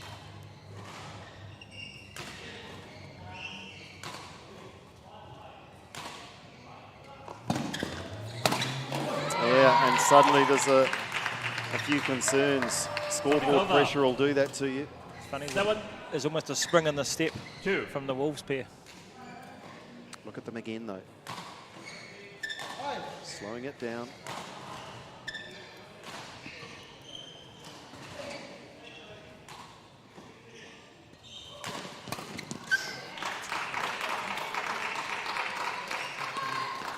Sub is over.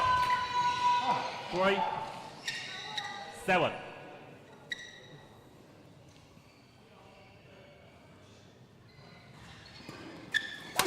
Or Davis read that. Leighton Davis read that and anticipated it so early. Sub is over. 8, 3. Oh, they are warm favourites now, the Wolves.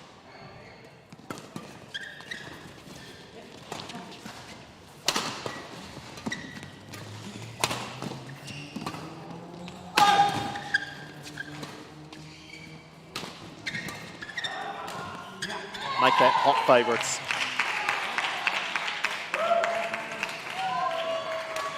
9, 3.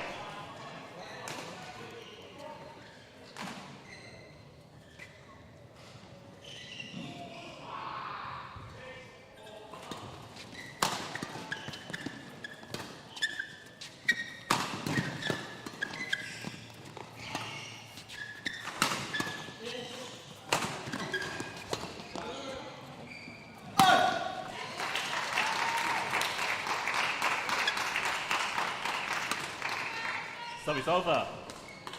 4, 9.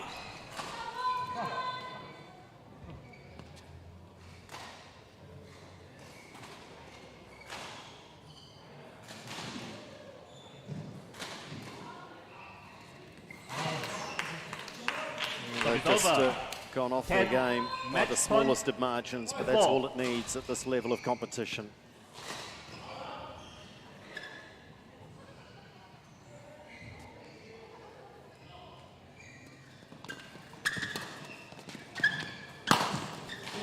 Still fighting. Sub is over. 5, 10.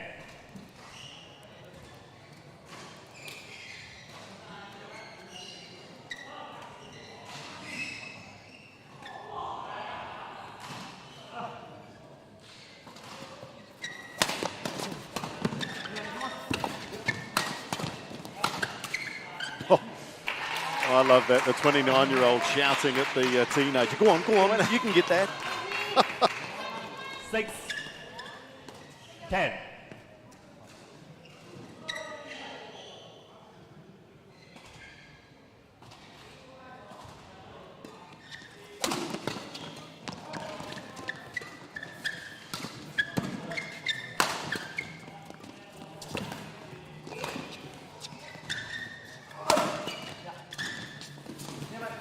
Oh, what a way to finish it. The defensive play was superb and the finish was so accurate and so powerful. That is a wonderful performance by Leighton Davis and Wong, the OnePure Wolves. They went down in the first game but turned it around to win it 11-6 in the third, and that sets this tie up beautifully with 11, just 2 matches 14, to play, but 12, they turned 11, a very close 6. match into a dominant performance in Game 3. It's really remarkable how often that you can have a very tight second game and then someone just rolls away easy in the third one, and quite often it's the people that have had the match point that really struggle to get into the third game, and we saw that happen in that one there. Really couldn't get that start, gave away a sizable lead, and then catch up at this type of scoring is really, really difficult. You haven't got too many points to play with, unfortunately, but great match. Wonderful performance to turn that around, losing the first game, and I think you saved 3 match points in Game 2. So incredible testament to this young man's nerves.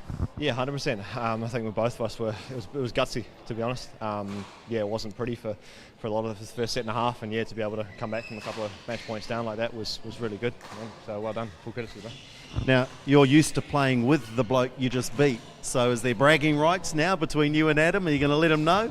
Oh yeah, of course, just a little bit, eh? How much are you enjoying this, though, with the chance to play with Ollie, and how much are you learning in the short time you've had with him so far?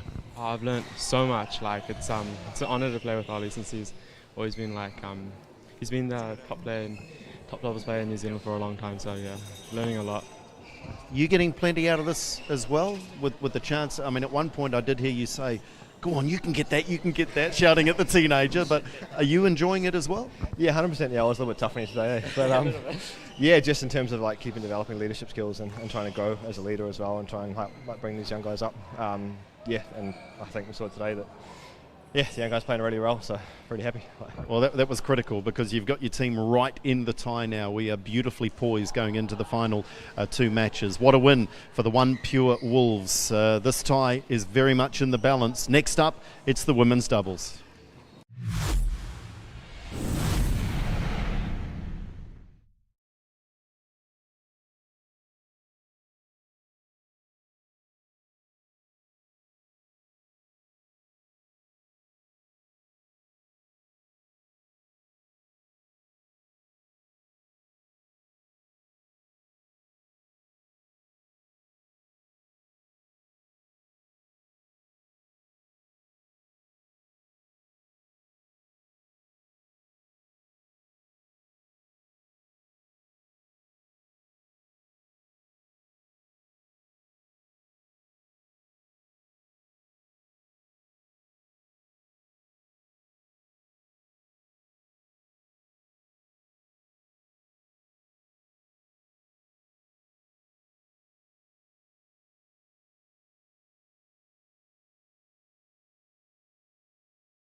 The LearnCoach New Zealand Badminton League continues with some thrilling badminton and a tie that is very much in the balance. So what a match that was. Everyone's still abuzz around the Waitakere Badminton Centre after that win by the Wolves in the men's doubles to level it up at 2 matches apiece with just 2 to play. Remember, if we finish at 3-3, we go to a golden game. There's confirmation of our schedule, and we are already now right towards the bottom of that list with the women's doubles next up, followed by the second mixed doubles match, which will see Oliver Leighton-Davis and Dylan Sojasa return to the courts. But next up, it is the women's doubles as they are led out onto court by umpire Kelvin Sui. Well, everyone just drawing breath. There was some wonderful, wonderful play. A match that was in the balance in that men's doubles, but the women's doubles now, and we're going to see the #1 ranked player in women's doubles in New Zealand. We've got highly ranked players. We've got the likes of Anona Pak, who was ranked in the top 70 in the world in mixed doubles. So there is quality aplenty in this one. Right, can you pick a winner here, Glenn Cox? Black. No, Black. I can't on this one. This is a real Mhm. 50-50 call and could go anywhere. Black. You receive, who will receive? Shauna will receive. Which side do you want? Stay the side. No, you serve. Yep. And I tell you what, Anona Pak at 26 years of age out on court here must feel like, I'll be careful here, not disrespectful to Anona. She must feel like she's 100. I mean, she looks around, Glenn, and there's 16-year-olds everywhere. Here's Alyssa Tagle. Let's mention Alyssa first up, her first appearance tonight at 20, and she is currently ranked at #1 in doubles. Yeah, she's had a great year with her doubles and very, very consistent player. And she's been at Oceania Champs in Australia this year, where she's gained international experience. And once again, 2 experienced players at either end, and 2 of the development players and coming through playing each other as well. So it just balances out to be a great match. And that's Rowan Palasuk at 16 years of age, and she will partner Anona Pak at 26, and her women's doubles ranking currently at 3, but there's no doubting her pedigree, her class. She is probably regarded as the #1 exponent in doubles, mixed doubles in New Zealand generally. And of course, as was mentioned earlier, trying to qualify in the mixed with Oliver Leighton-Davis for the Olympic Games. Shauna Lee just to the right of shot, there she is, the 16-year-old, our #1 singles player, but she's no slouch in the doubles either. No, she's won numerous national titles through the age groups at doubles, and she certainly knows what she's doing on court, so it won't be too foreign to her at all.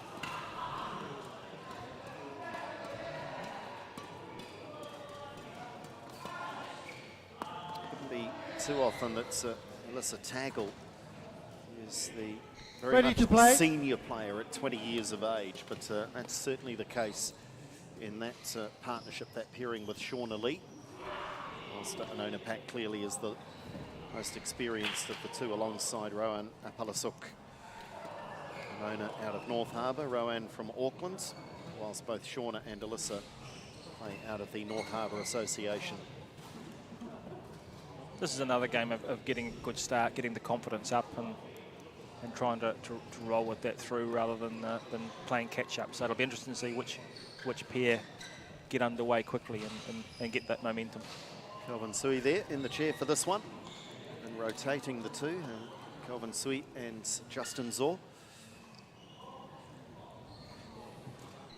And after missing out, of course, on the Barfoot and Thompson New Zealand Open, it's great not just for the players, but for the officials as well to gain this experience. Ladies and gentlemen, on my right, OnePure Wolves, represented by Rowan Palasuk and Anona Pak.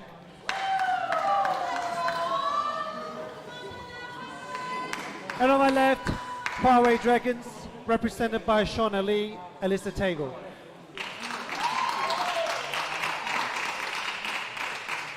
OnePure Wolves to serve, Anona Pak to Shauna Lee. Love all, play.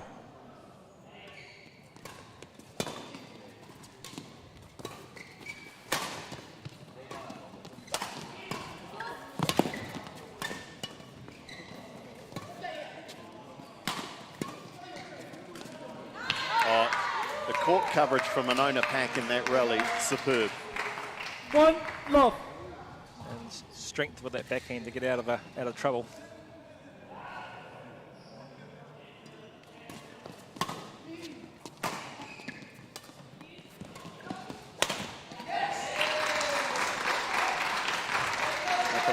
Service over. Timing the smash.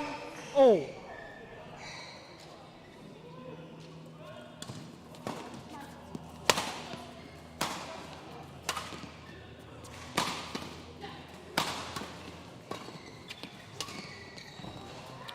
That is class.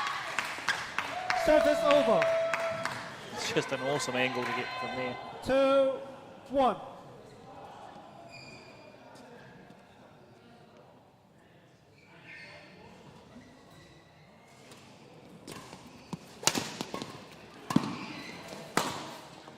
I would imagine the plan for the Dragons here will be for Taggle to patrol the front court and Shauna Lee the back court. Yep, yeah, I would reckon that'd be exactly right. Shauna hitting from the back and then Alyssa trying to take everything around that front.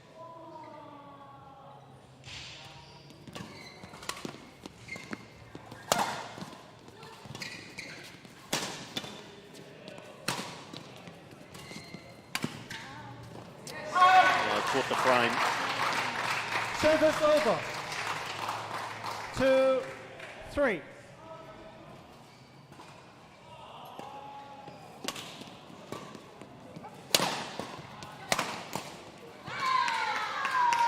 Service over. 4-2.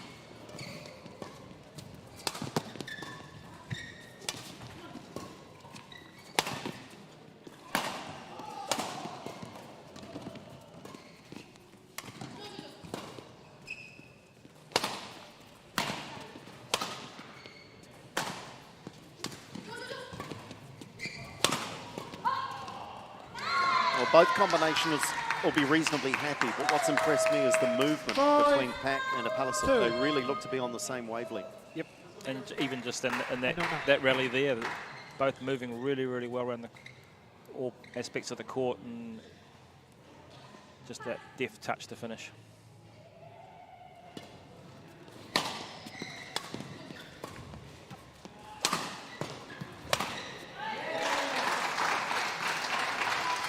Service over. 3-5.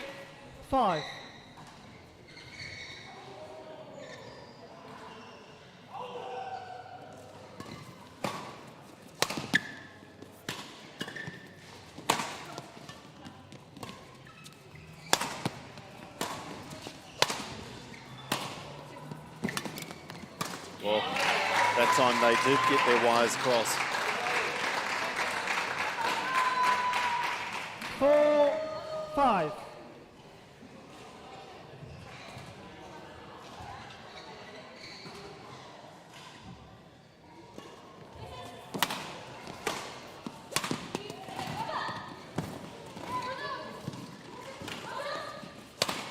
Oh, that is cruel. That is cruel. They'll take it. Over. All that hard work and the roll of the net tells you the story. Well, we saw diving dragons. We saw scrambling dragons. They were all over the court and then beaten by the net court. 4.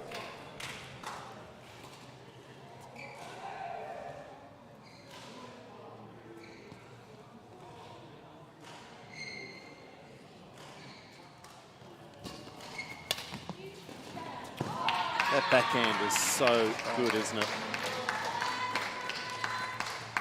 7-4. Power and the placement.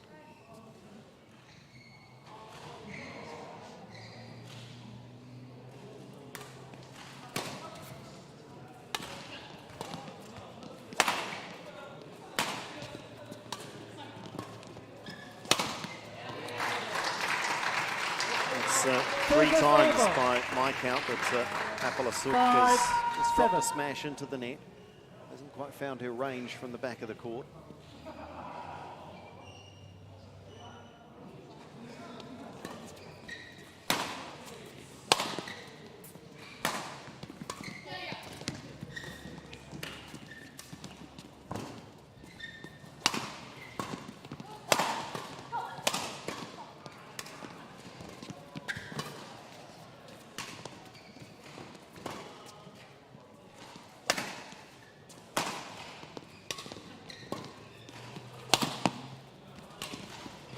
Superb rally. 6-7.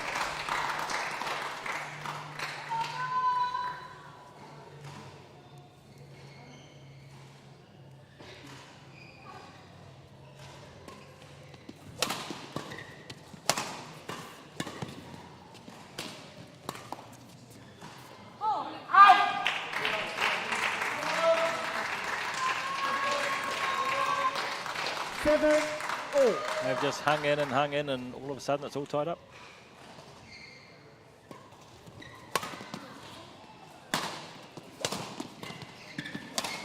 Oh, the look on Taggle's face said it all. The moment she lifted that shuttle, she knew they were in trouble. 8-7.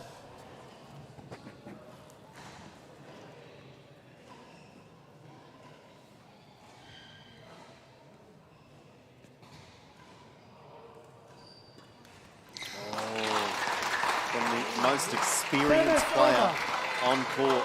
8-all.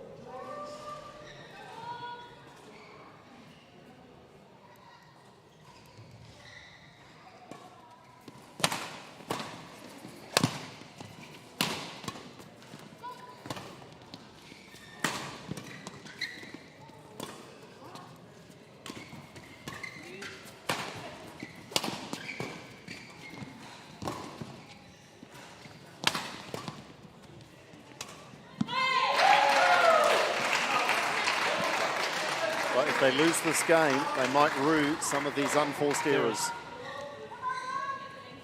They had a healthy lead there.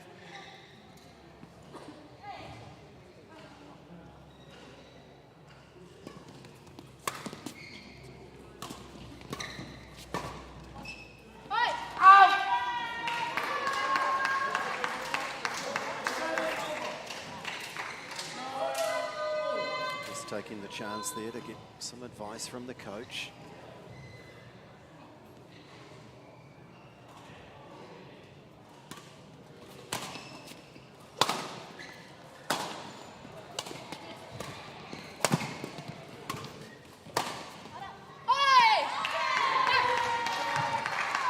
Have they recovered? Have they got their composure back? They now have game points.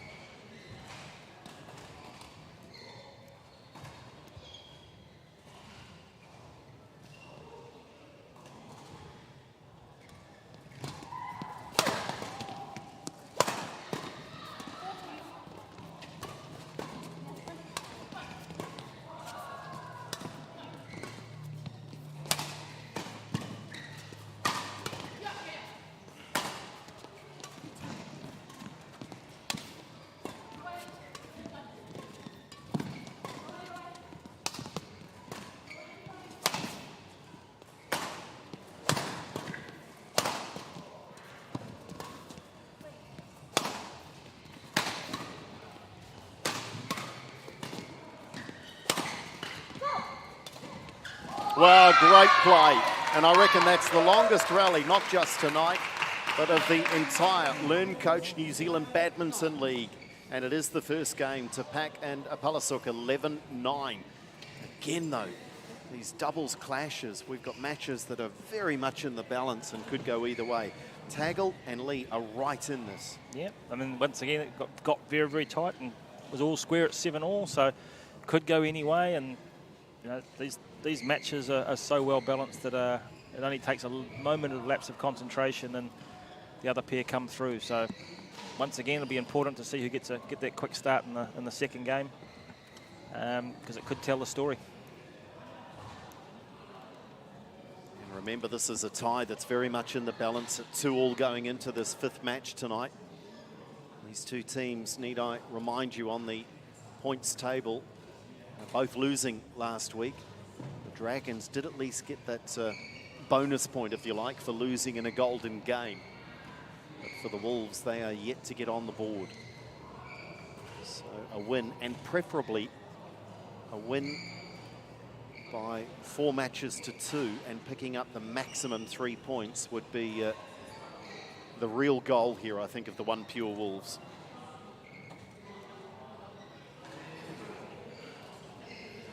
LearnCoach offering great support of the LearnCoach New Zealand Badminton League. LearnCoach makes study fast and simple. Their courses are the most efficient way to dominate any subject and get your best results ever. And they do say that you can retain 5 times as much information when you watch videos compared with reading text. Check it out, learncoach.com for details.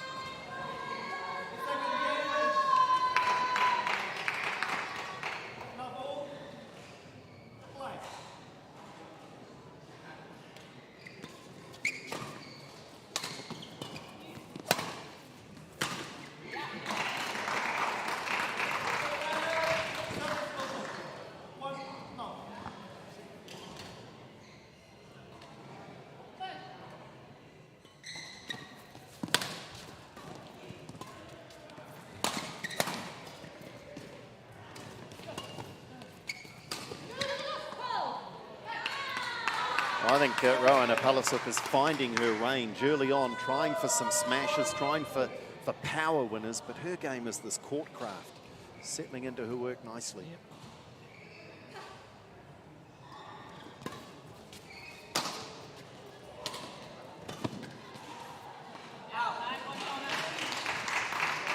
When you get that first game under your belt, that confidence is just that little bit higher.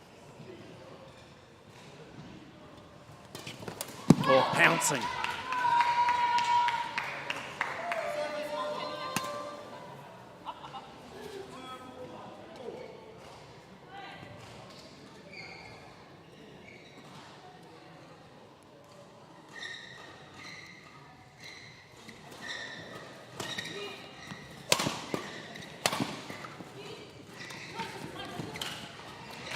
Both pairings just getting a little confused, but the Dragons come away with it, much to the delight of Taggart and Lee.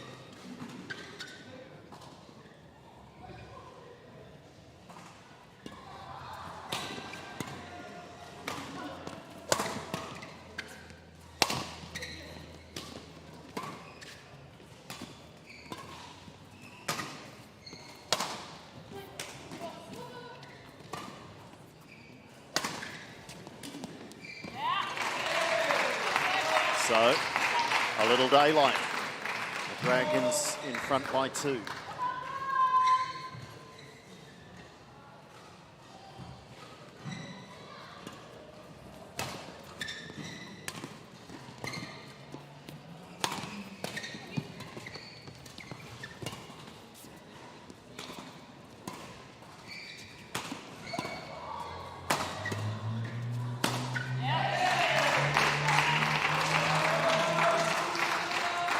Almost every time she's gone for power. Just that little bit low, just catching the top of the net.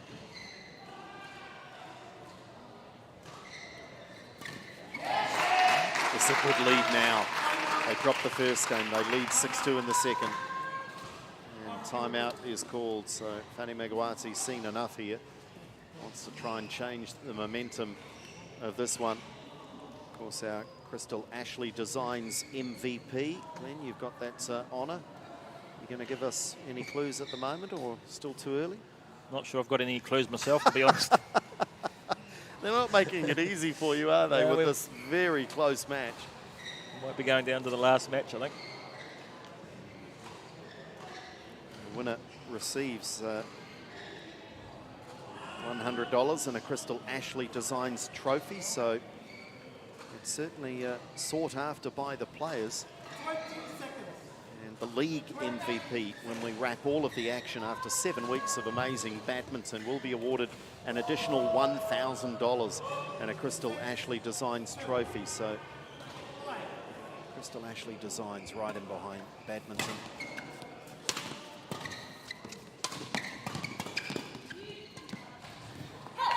that's the change that the Wolves wanted. Just halt the momentum, turn it around.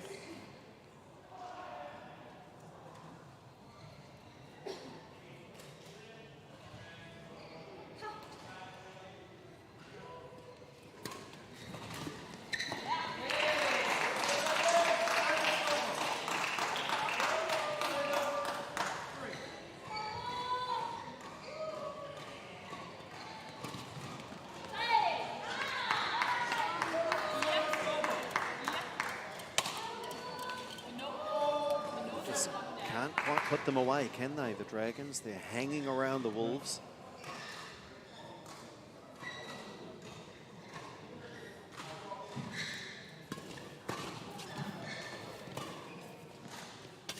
Oh, that's a big miss. Yep.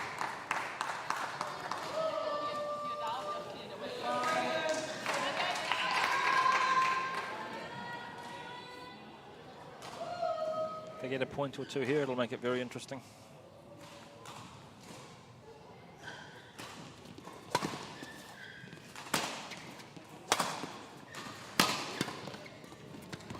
That's her game. The touch at the net. Brilliant. Okay, Ricky Olsen-Segerman has also now called a timeout in quick succession on the back of the earlier timeout by the Wolves. Alert to the danger here. Just seeing Taggart and Lee lose that momentum they had at 7-3.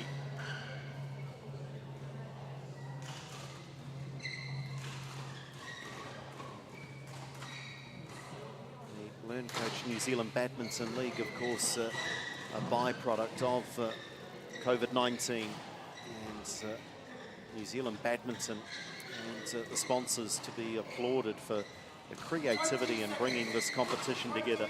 By default, of course, it is dominated by players in the northern region, drafted into these teams, very even-looking teams, creating a wonderful competition.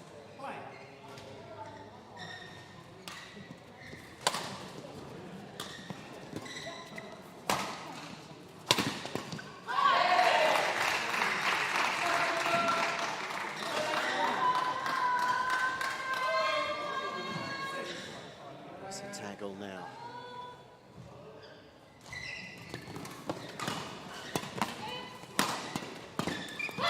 Well, the rally was set up by the very good return by Palaso.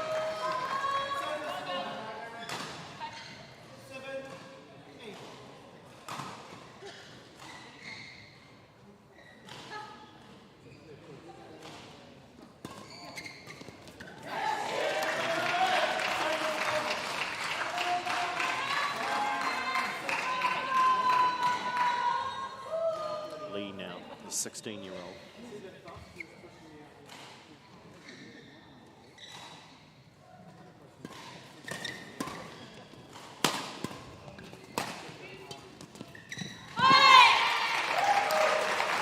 Three game points.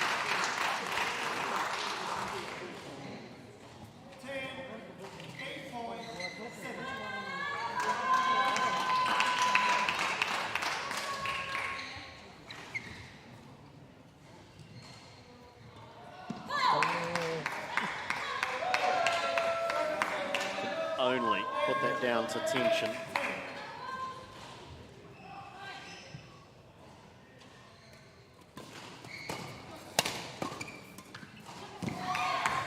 Tension that has just gone up a notch or two now. 2 game points saved.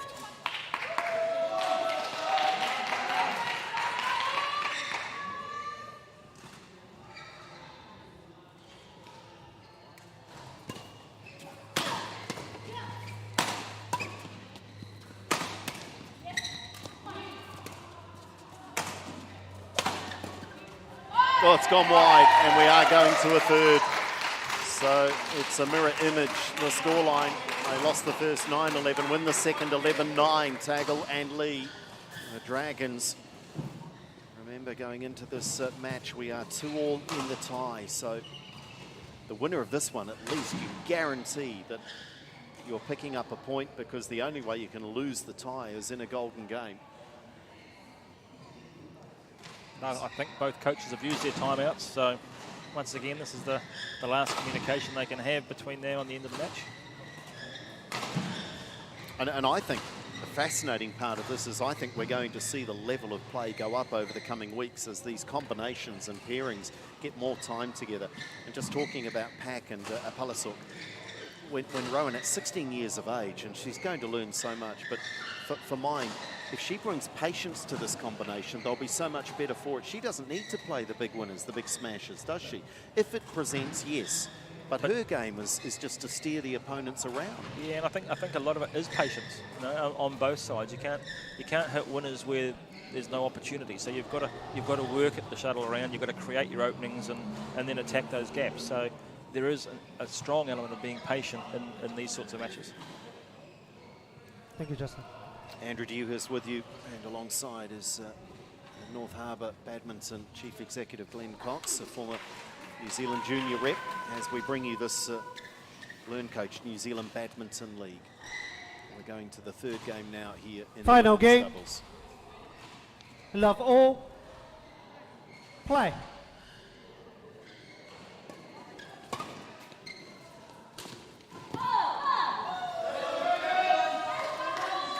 Once again, it's going to be so important on that start. Service over. 1 love.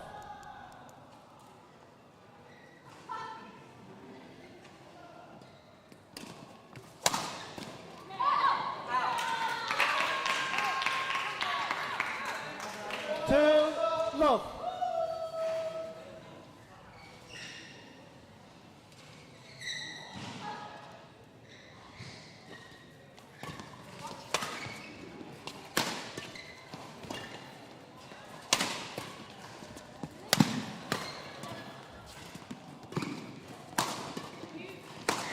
Oh, having to be a contortionist. Palasuk couldn't get a racket on it. Well played, Service lead over. and tackle. 1, 2.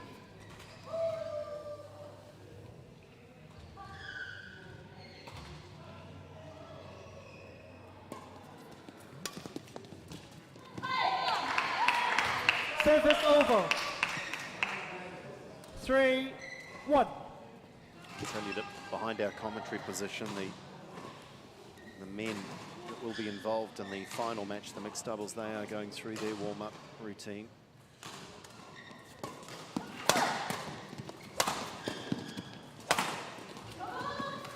Right, couldn't get there.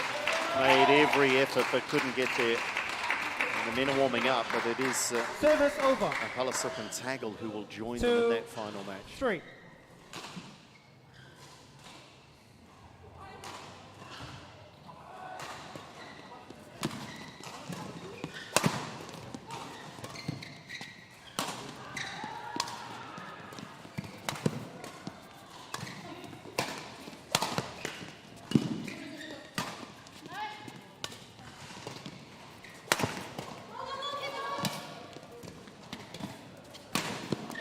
Brilliant and well finished by Lee. 3, 0.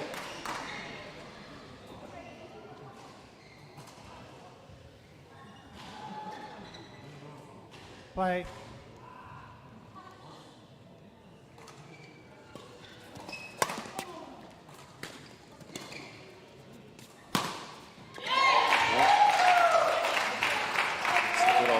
There's a hole in my racket. 4, 3.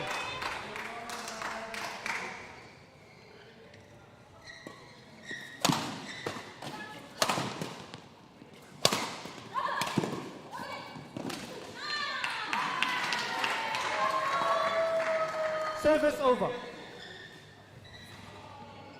4, 0.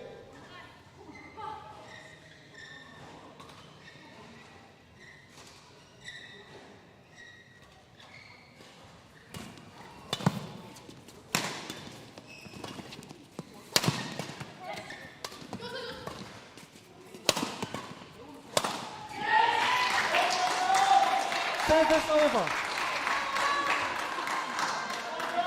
5, 4. Just that little bit snatching at it and then just drags it down.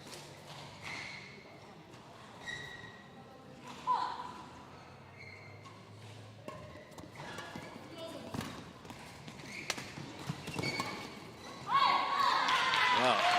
They won the point, but momentarily, Apallisook completely lost her bearings there. 5-all.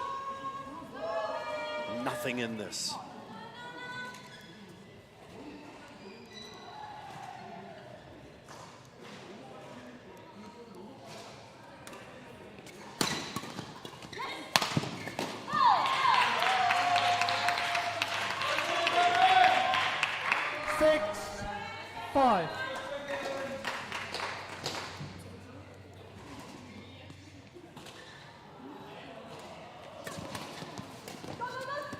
Oh, couldn't get there. It was just drawn across to the backhand side was Apallisook, and then couldn't return.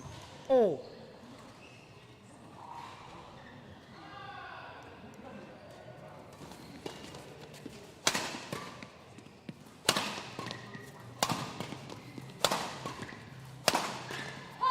Lee was always fighting a losing battle there.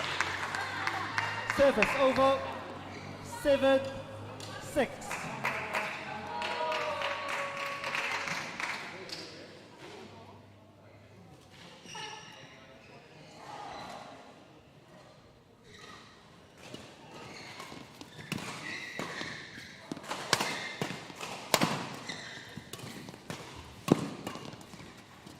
Whoa, wonderful touch.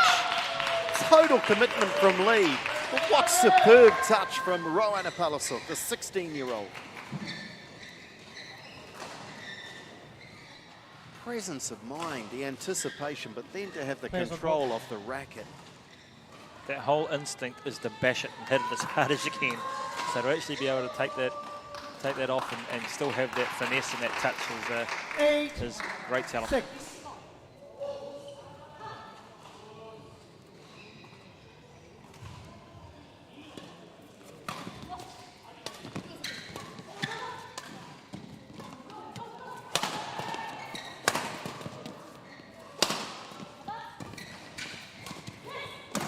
Oh, great court coverage this time. And this is a decisive margin now. 3 clear and 2 from home.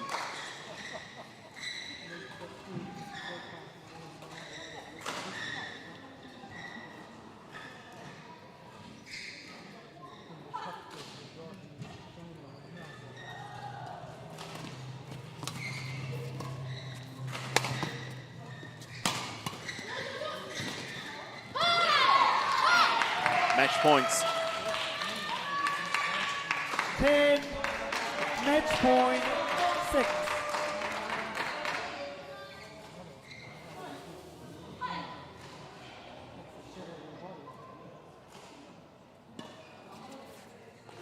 Out. Oh. Service over. 7-10. The presence of mind facing match point.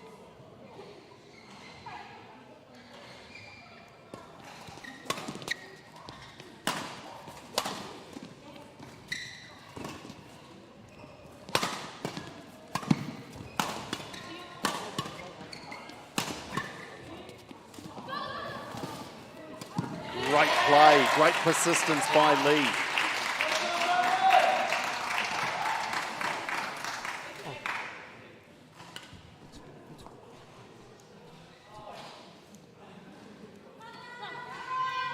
Still facing 2 match points. Corner Lee serving. 10.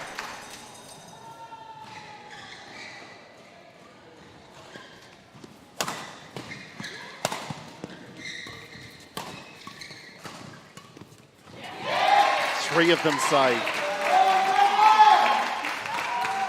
9-10. She is fearless, this 16-year-old.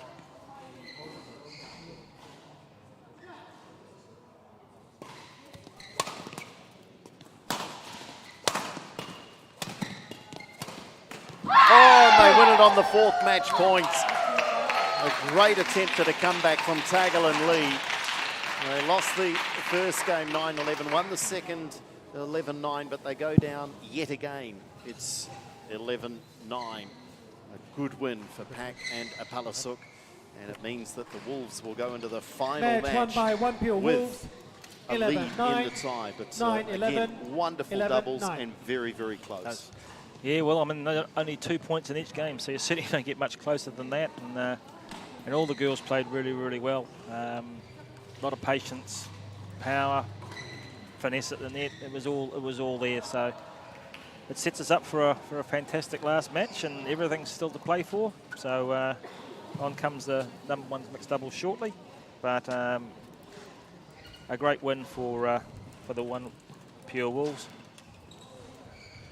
Oh, well done. That was a bit of a cliffhanger. That was so close, wasn't it? Yeah, very close. What made the difference? What was the key eventually to winning the game?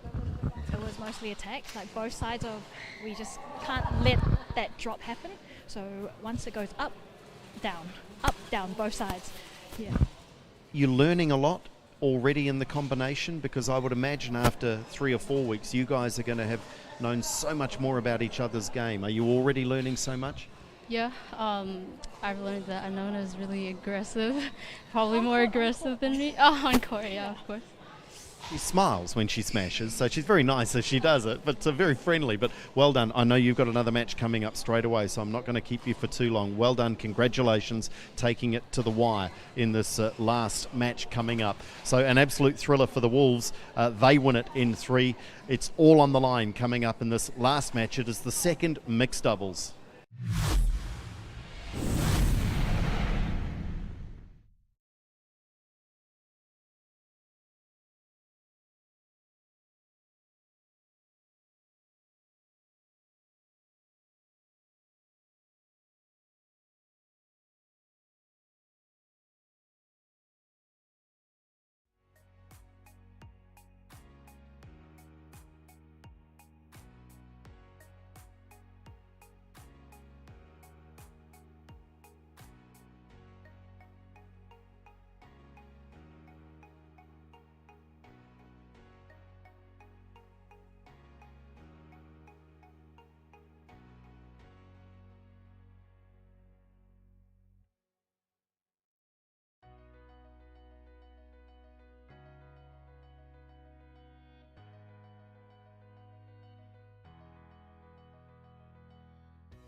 The LearnCoach New Zealand Badminton League at the Waitakere Badminton Centre, bringing together some of New Zealand's best players over 7 weeks, 4 teams in a franchise competition. They've been drafted into these teams. We're seeing very, very even competition. There's evidence of it tonight. The OnePure Wolves, they won the first match tonight, lost the next 2, have won the last 2. So they lead 3-2 over the Huawei Dragons with just the 1 match to come. There's confirmation of the schedule, and that final match is our second mixed doubles. Remember, if we finish at 3-3, we go to a golden game, and that is fascinating. If you've not seen that before, fascinating in just how we find out who will play in it, let alone who might win it. But let's bring our final match on court here tonight, as we may yet decide at 4-2 in favour of the OnePure Wolves, or can the Huawei Dragons bring it back to 3-3 and go to the golden game. It is mixed doubles to decide the tie here this evening. And this is the sort of badminton, I'm sure Glenn Cox alongside me here tonight, that organises that New Zealand Badminton was looking to deliver. It's very, very close. Yeah, I mean, it just shows you the expertise that's gone into the selection of the teams and how even they've made it. Every match so far has gone down to the wire. So, I mean, we couldn't script it better than that. Black calls. Green. Rowan will serve. Dylan will receive, and you happy on that side? Okay. Simon Lin in control of this one. Kelvin Sui is the service judge. And for our women in this match, they of course have just been out on court, so they're well and truly warm. Rowan Apalasuk will be much the happier though, having won that doubles at 16 years of age. There's a mixed doubles ranking of 11 in New Zealand. On the far side, Alyssa Taggart at 20 is the number 4 ranked mixed doubles player in the country. And she'll be looking to atone for that loss in the women's doubles. Both quality players, and both like to dominate at net. Dylan Sajasa on the far side, and the Huawei Dragons red and black colours. At 25 years of age, number 6 ranked mixed doubles player in New Zealand, plenty of experience. So already tonight, he's been involved in a thrilling men's doubles clash. Unable to get the win there though, he'll be looking to turn that around. Oliver Leighton-Davis just to the right of frame, now walking across our picture there at 29. Most experienced player going in the LearnCoach New Zealand Badminton League. It's at number 4 in the country, but his New Zealand rankings not necessarily telling the full story, given he spends so much of his time overseas. Interesting also, and listen, it's just juggling players and the matches you want them involved in, but it is mixing experience with youth, with Leighton-Davis and Apalasuk. I wonder if they were tempted to play, and maybe they will, to pair Leighton-Davis and Anona Pack. That would be a dream combination, but this again delivers that wonderful combination of youth and experience, doesn't it? Very much so. On both sides, to a degree. Yep, very much so. I mean, and Ollie will largely be trying to bring Rowan and get her confidence up to get involved. Alyssa and Dylan are reasonably experienced both internationally and domestically at mixed, so they'll be straight into this, and it'll just be interesting who can get that little bit of a momentum and roll it through. And this is once again it's a 50-50 call here. Well, the most recent 2 matches, men's doubles and women's doubles, both going the distance. The singles were one side of the fairs for the Dragons, but on let's see right, how this plays out. OnePure Wolves, represented by Oliver Leighton-David, Rowan Apalasuk. On my left, Huawei Dragons, represented by Dylan Sajosa, Alyssa Taggart. OnePure Wolves to serve, Rowan Apalasuk to Dylan Sajosa. Love all. Play.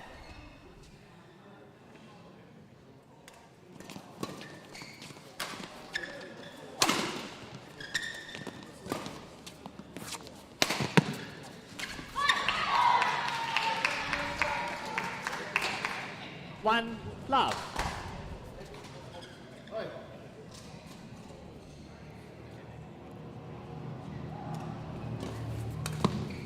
Fault. Good start by the Wolves. Love.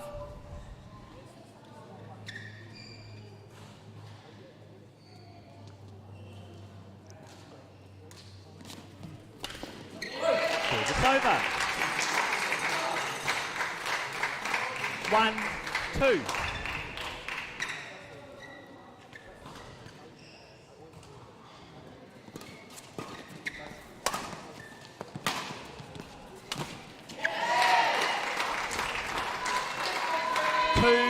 All.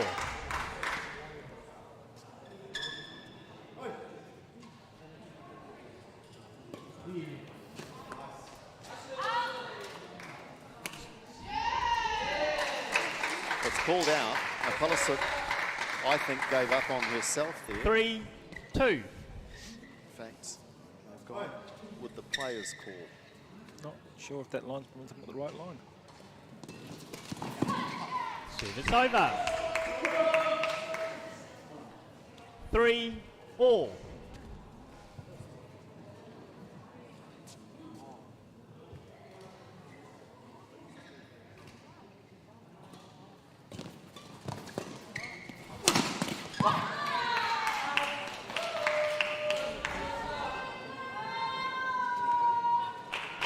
Four, 3.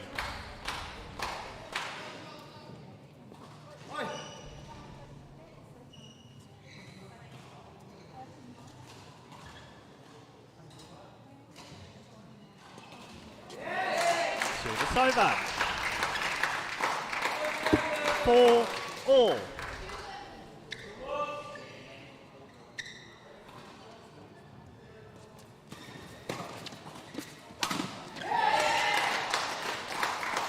He did make a few errors in his 5, earlier 4. men's doubles clash. Oliver Leighton-Davis just hasn't quite ironed them out of his game. Oh, well played. 6-4. Well, I thought well played. I thought it was well left and it was short, but it's called good on the line.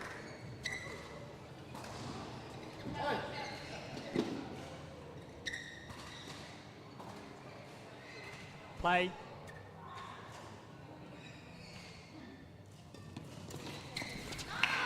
Service over. Experience from Leighton-Davis. I think he was almost making a 5, point to the officials 6. there.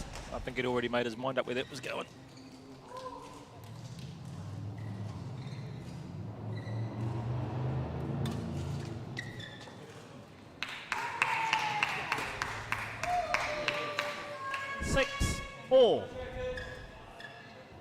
Not too many rallies of great consequence.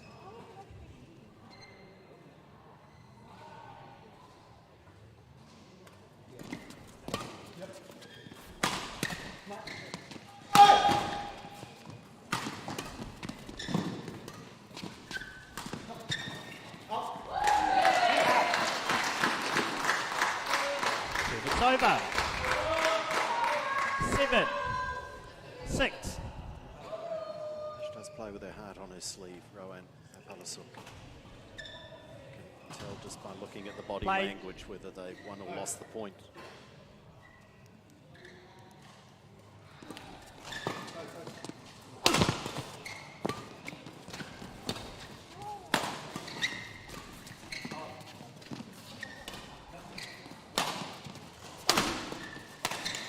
Well played.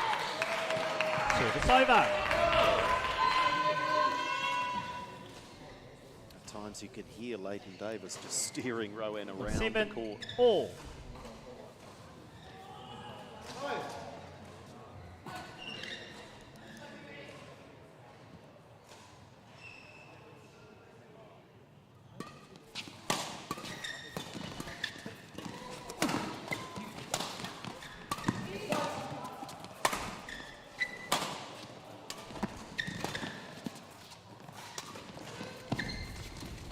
Oh, that is world class.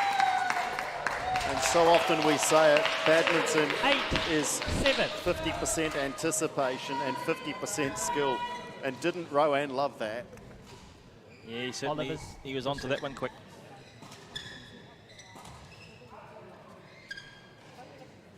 Great shot.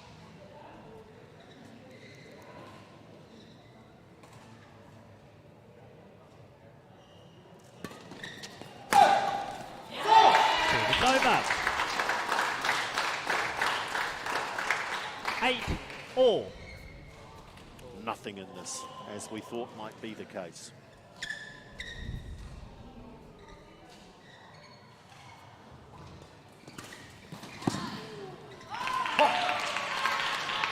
It's over.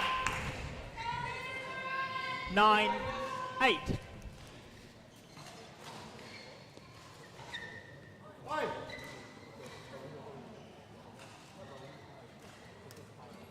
Yeah, that's it.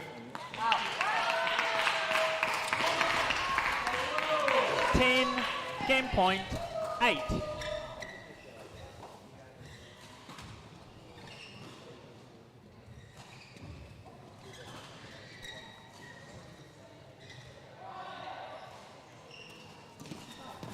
Oh, brilliant, Sajasa. It's over.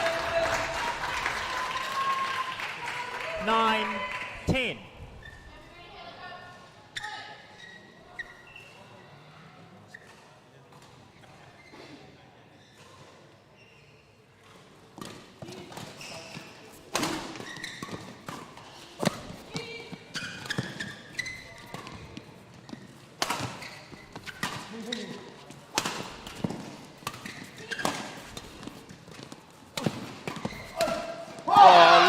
Davis, he just bullied that rally. He said to Rowan Apallasuk, come on, get on my shoulders, I'll win this game. First game won by OnePure Wolves, 11-9. And that's no disrespect at all to Rowan, but just superbly controlled and dominated by Leighton Davis. So they win it 11-9, and tonight's action coming to a close very soon, but tomorrow night, looking forward to this, the Haytour Hawks up against the Tiger Brokers Tigers. We'll start it all at 7 o'clock tomorrow night, again on Sky Sport Next and Sky Sport 9. So make sure you join us for more amazing action here in the LearnCoach New Zealand Badminton League.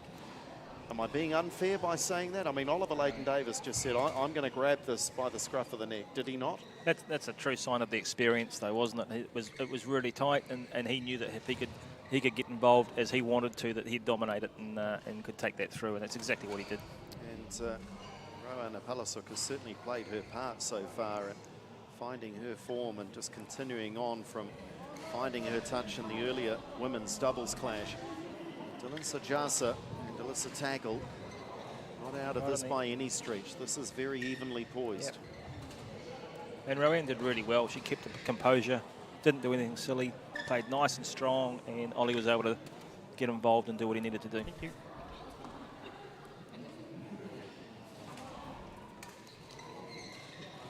If the Wolves win this match, they win the tie. They lead 3-2 coming into it. If the Huawei Dragons win, we go to a golden game. Second game. Love all. Play.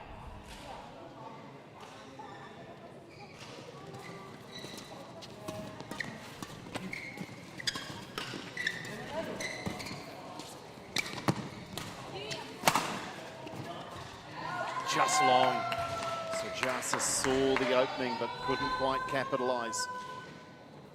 1 love.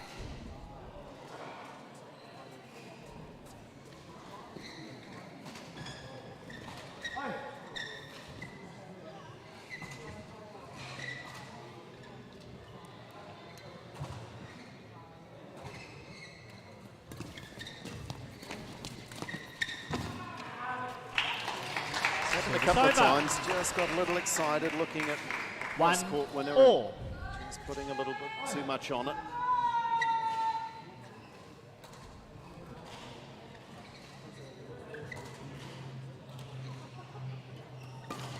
Oh. Jump that. Service over. 2-1.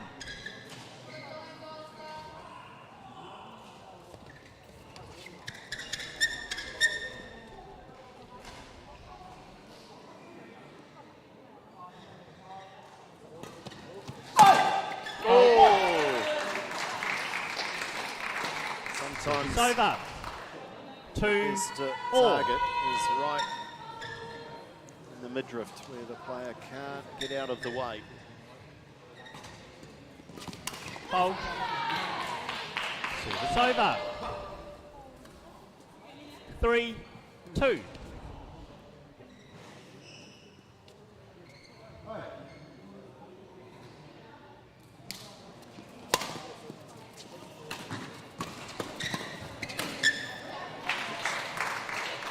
It's over.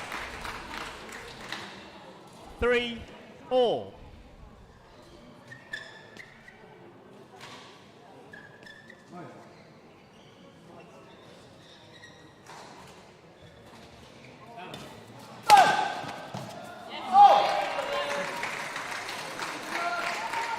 Four, three.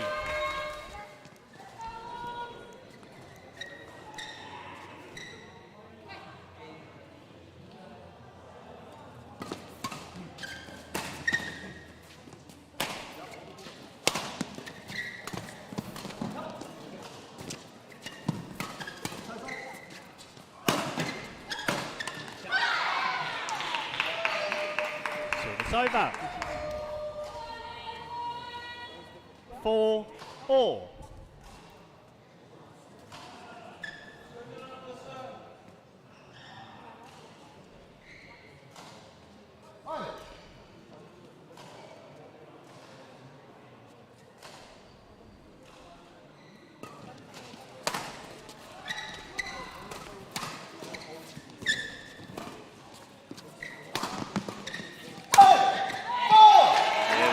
From Sajasa.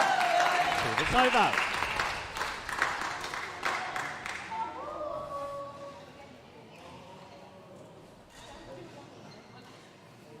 Neither appearing able to create that gap, keep clear in any way, shape or form.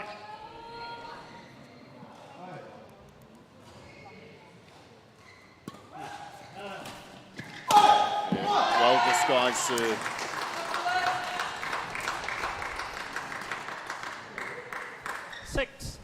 6-4.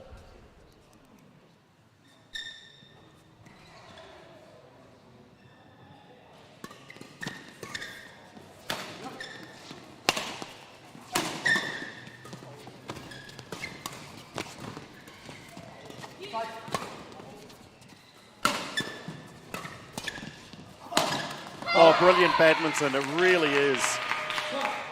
It's over. You can just feel it starting to heat up. 5, just starting to get the pressure's coming in, the tension's coming in, and she's just starting to crank up a notch. I just think Leighton Davis, the body language, right from early tonight when he first walked into the stadium. Play. He means business. Man on a mission.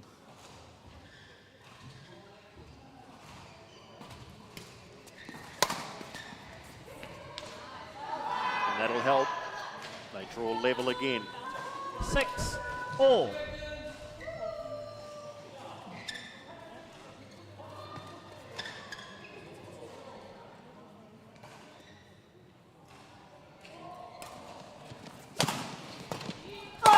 Fault. It's over. Line judge. Line judge. Line judge. Dylan Sajasa is bringing his power game in critical moments. As I've said, as we said going into this, this was a very even match on paper, and so it's proving. Thank you. That isn't remarkable that all those doubles in the mixed, apart from probably the first one, have been very close. And listen, even that first one, the win by Thing and Pack in the mixed, it was 6 and 8, so it wasn't a cakewalk. So 7, you did identify 6. that, Glenn, early on, that Play. the fascination lay in the doubles and the mixed, and so it's proven. Oh, serve. 8-6.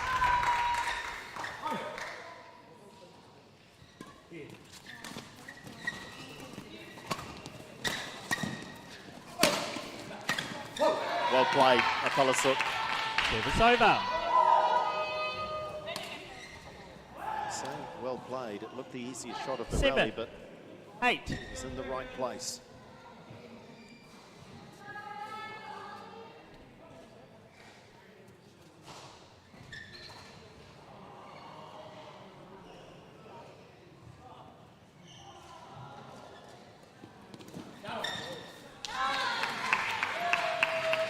it's interesting again. We saw this in the doubles with Leighton Davis with his young partner Evan Wong. He just slowed proceedings down, and he's just taking the tempo out of the game again here now. Doing everything at his own speed, at his own pace.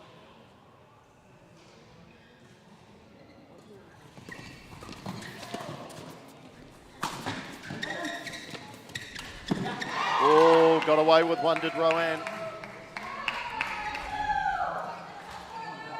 9. It was a very nervous strike at the shuttle, that one. Yeah, Tagle would want that one back. 2 points away from the game, the match, and the tie.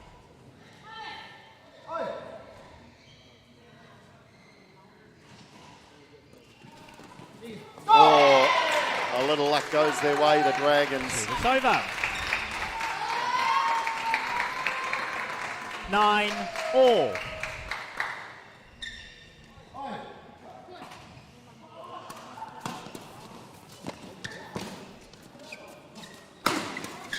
Well, it was high risk for serve, and it did not pay off. 10, match point, 9.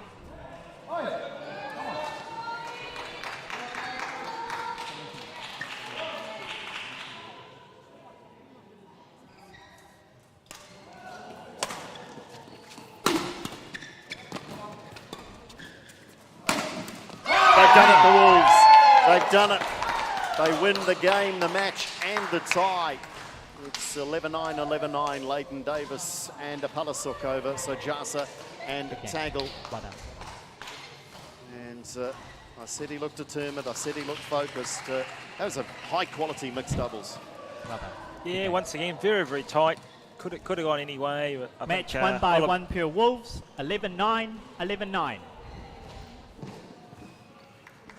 I think Oliver Leighton-Davis' experience really is shown in those in that men's doubles, and in that latest one, that ladies that mixed doubles has been really important. It's he's just shown his class.